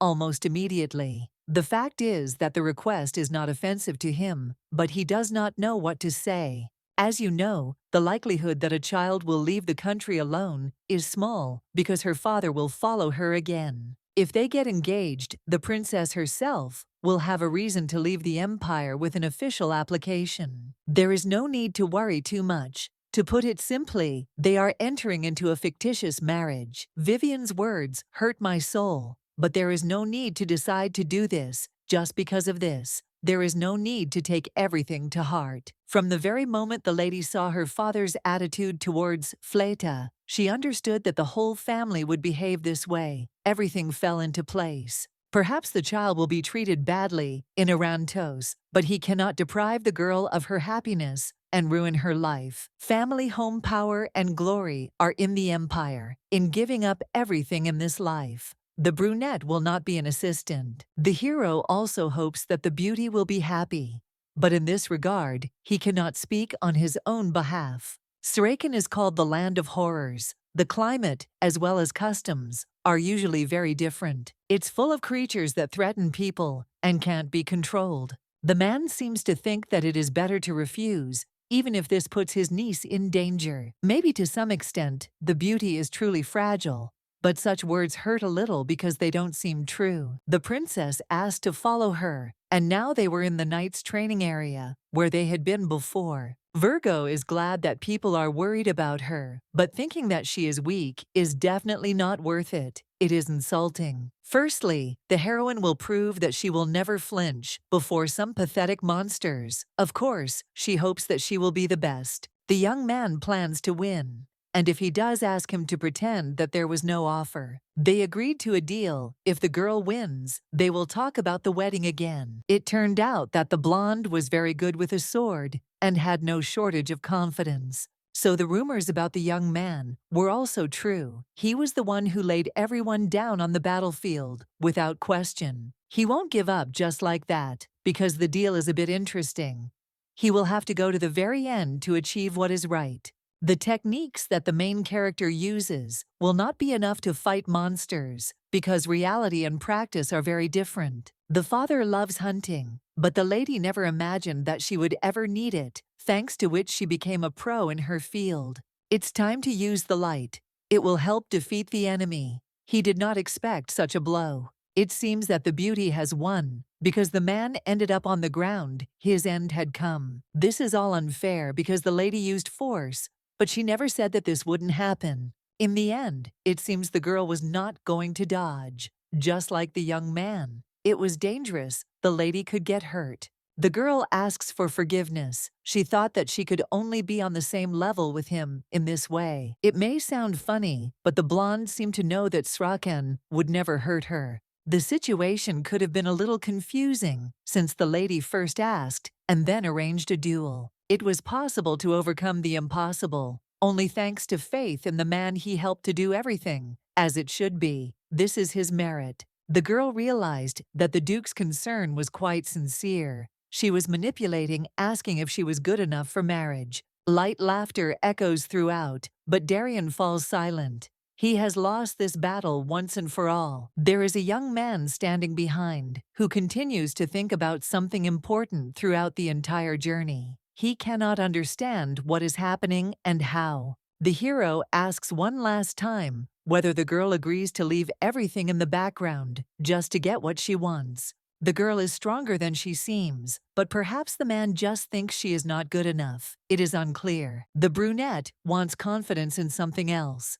It has nothing to do with this, but the lady needs to be confident in whether she wants to get married. If they get engaged, there will be a lot of gossip, and it won't end in joy and all that. The Virgo is glad that the man is worried, but assures that she is just ready for this. She knows what she is getting into. The heroine has a clear plan, but they will talk about this when everything is over. There is no need to worry now. The girl is about to leave, but at the last moment asks for forgiveness. She is sorry that the guy was drawn into the affairs of another country and deprived of his youth. They will only try to save Fleta, and then they can go their separate ways when the time comes to do so. It would be wrong to worry so much. The man is also worried about Suzanne, not only about his niece. To put it simply, the hero is not at all against the future wedding. The girl is angry. She does not know how to understand this at all. The hero laughs. They are destined to become husband and wife, but she seems afraid even of goodnight kisses. The blonde is trying to send the young man home. When she hears the maid's voice, she needs to leave in time to avoid being reprimanded. As my friend said, I'll be able to return tomorrow. My things can wait anyway. Aishia looked after Fleta all night, and now she is much better. The temperature has gone down. The princess is distracted from talking with her sister. As it turns out, Srakan himself is already waiting. It cannot be postponed any further. The man is worried about the child. That's why he came. He also won't forget to check something. Also an important element. Fleta tried to say that she didn't have any pain and to go play, but it didn't work. Liam would look after her. The Archduke arrived earlier than promised. Apparently, he was really looking forward to the meeting, so he hurried to finish everything. The discussion will drag on a bit, but in the meantime, they can drink some tea and be happy that everything is going according to plan.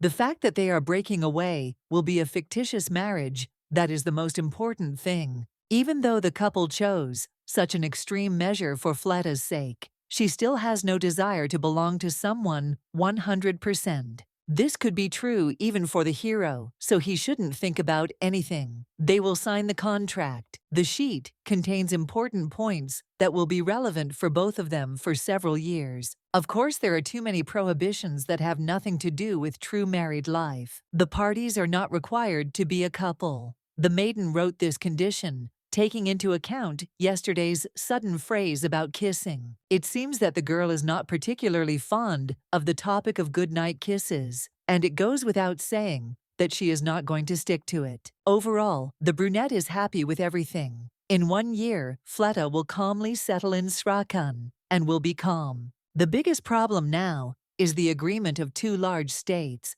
It is still unclear whether the emperor will approve of their engagement.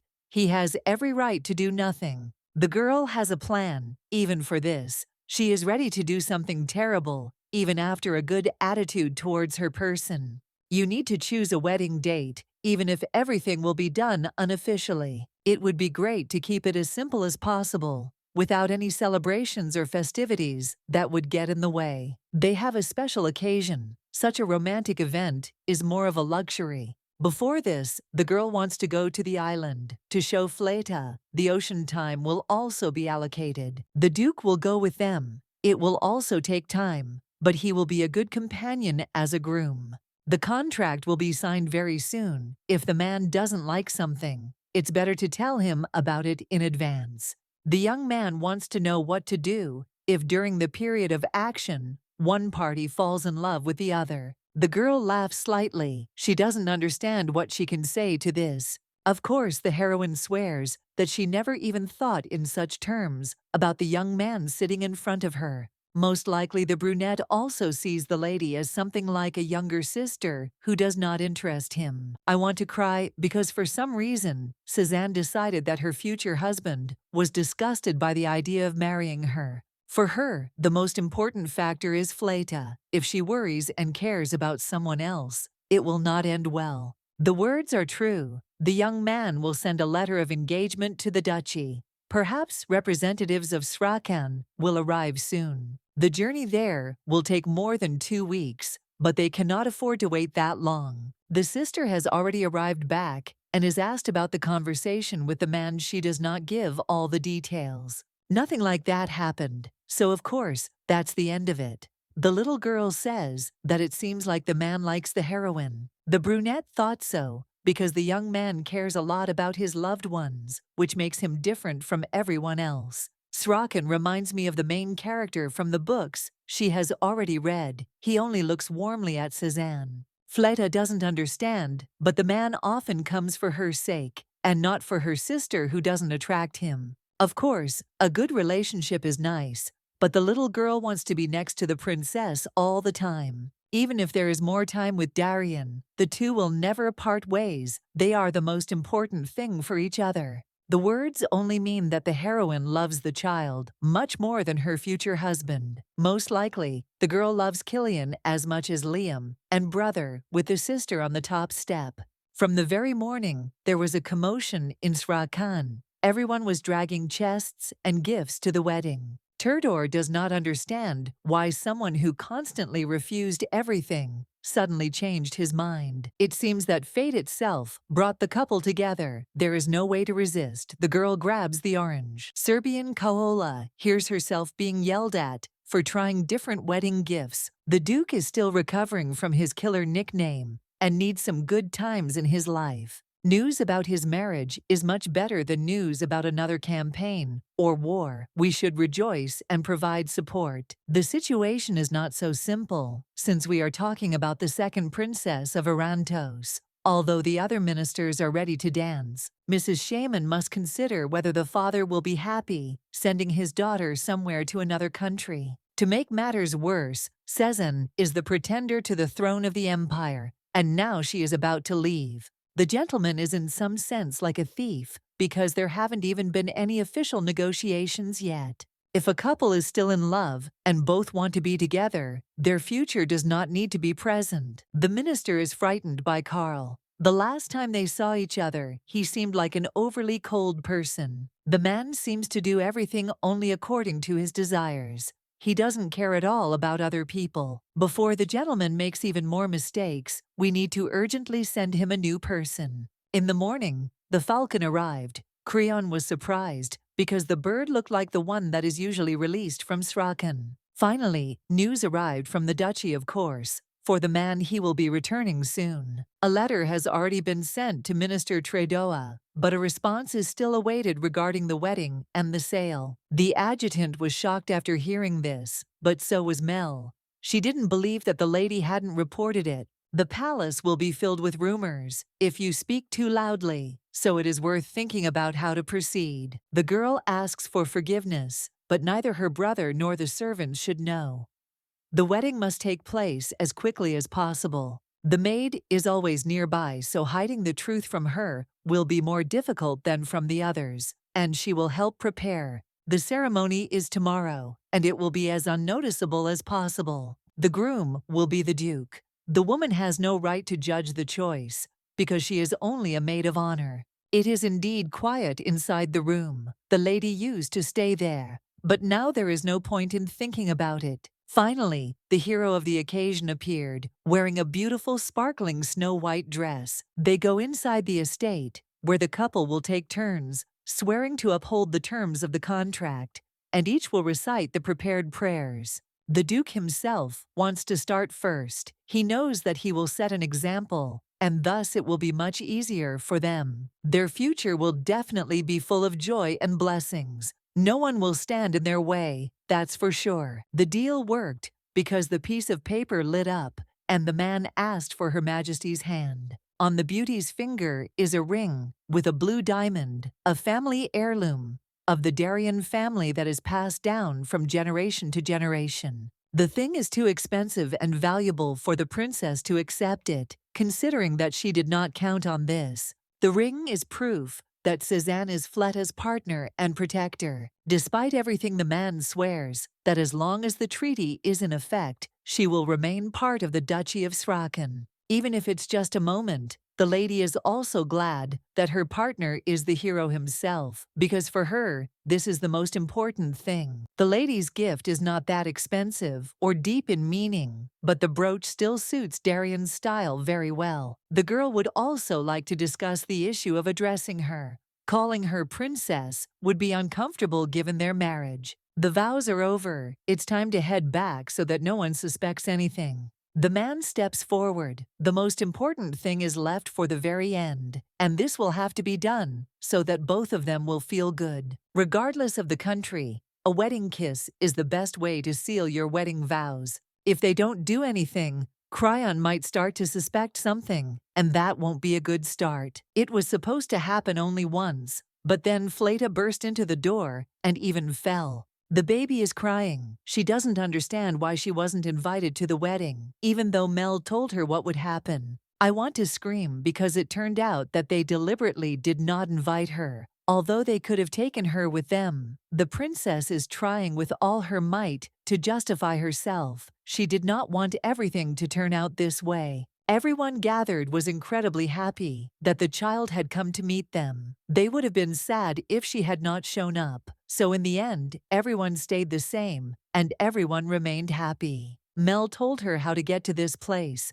because Fleta had never been here before. The woman promised in return that she would not tell anyone anything, just 2 simple conditions, and everyone is happy. The brunette had no idea that 2 people close to her were finally getting married. She thought they were just friends. The lady once said that she loved her sister the most, but now she decided to change her mind. She will indeed remain the most important, but this does not change the fact that the heroine had every right to hold a secret wedding. She had a plan that had to be carried out in order to avoid problems. There is no one but the Duke, and they are not there. This proves the importance of the event. Even if it was all somewhat unrealistic, they and the Duke are dressed very beautifully, as if they really planned it. On such a significant day, the girl always wanted to congratulate her sister, first making her happy. The lady was a little touched by the words spoken and tried to hold back her tears.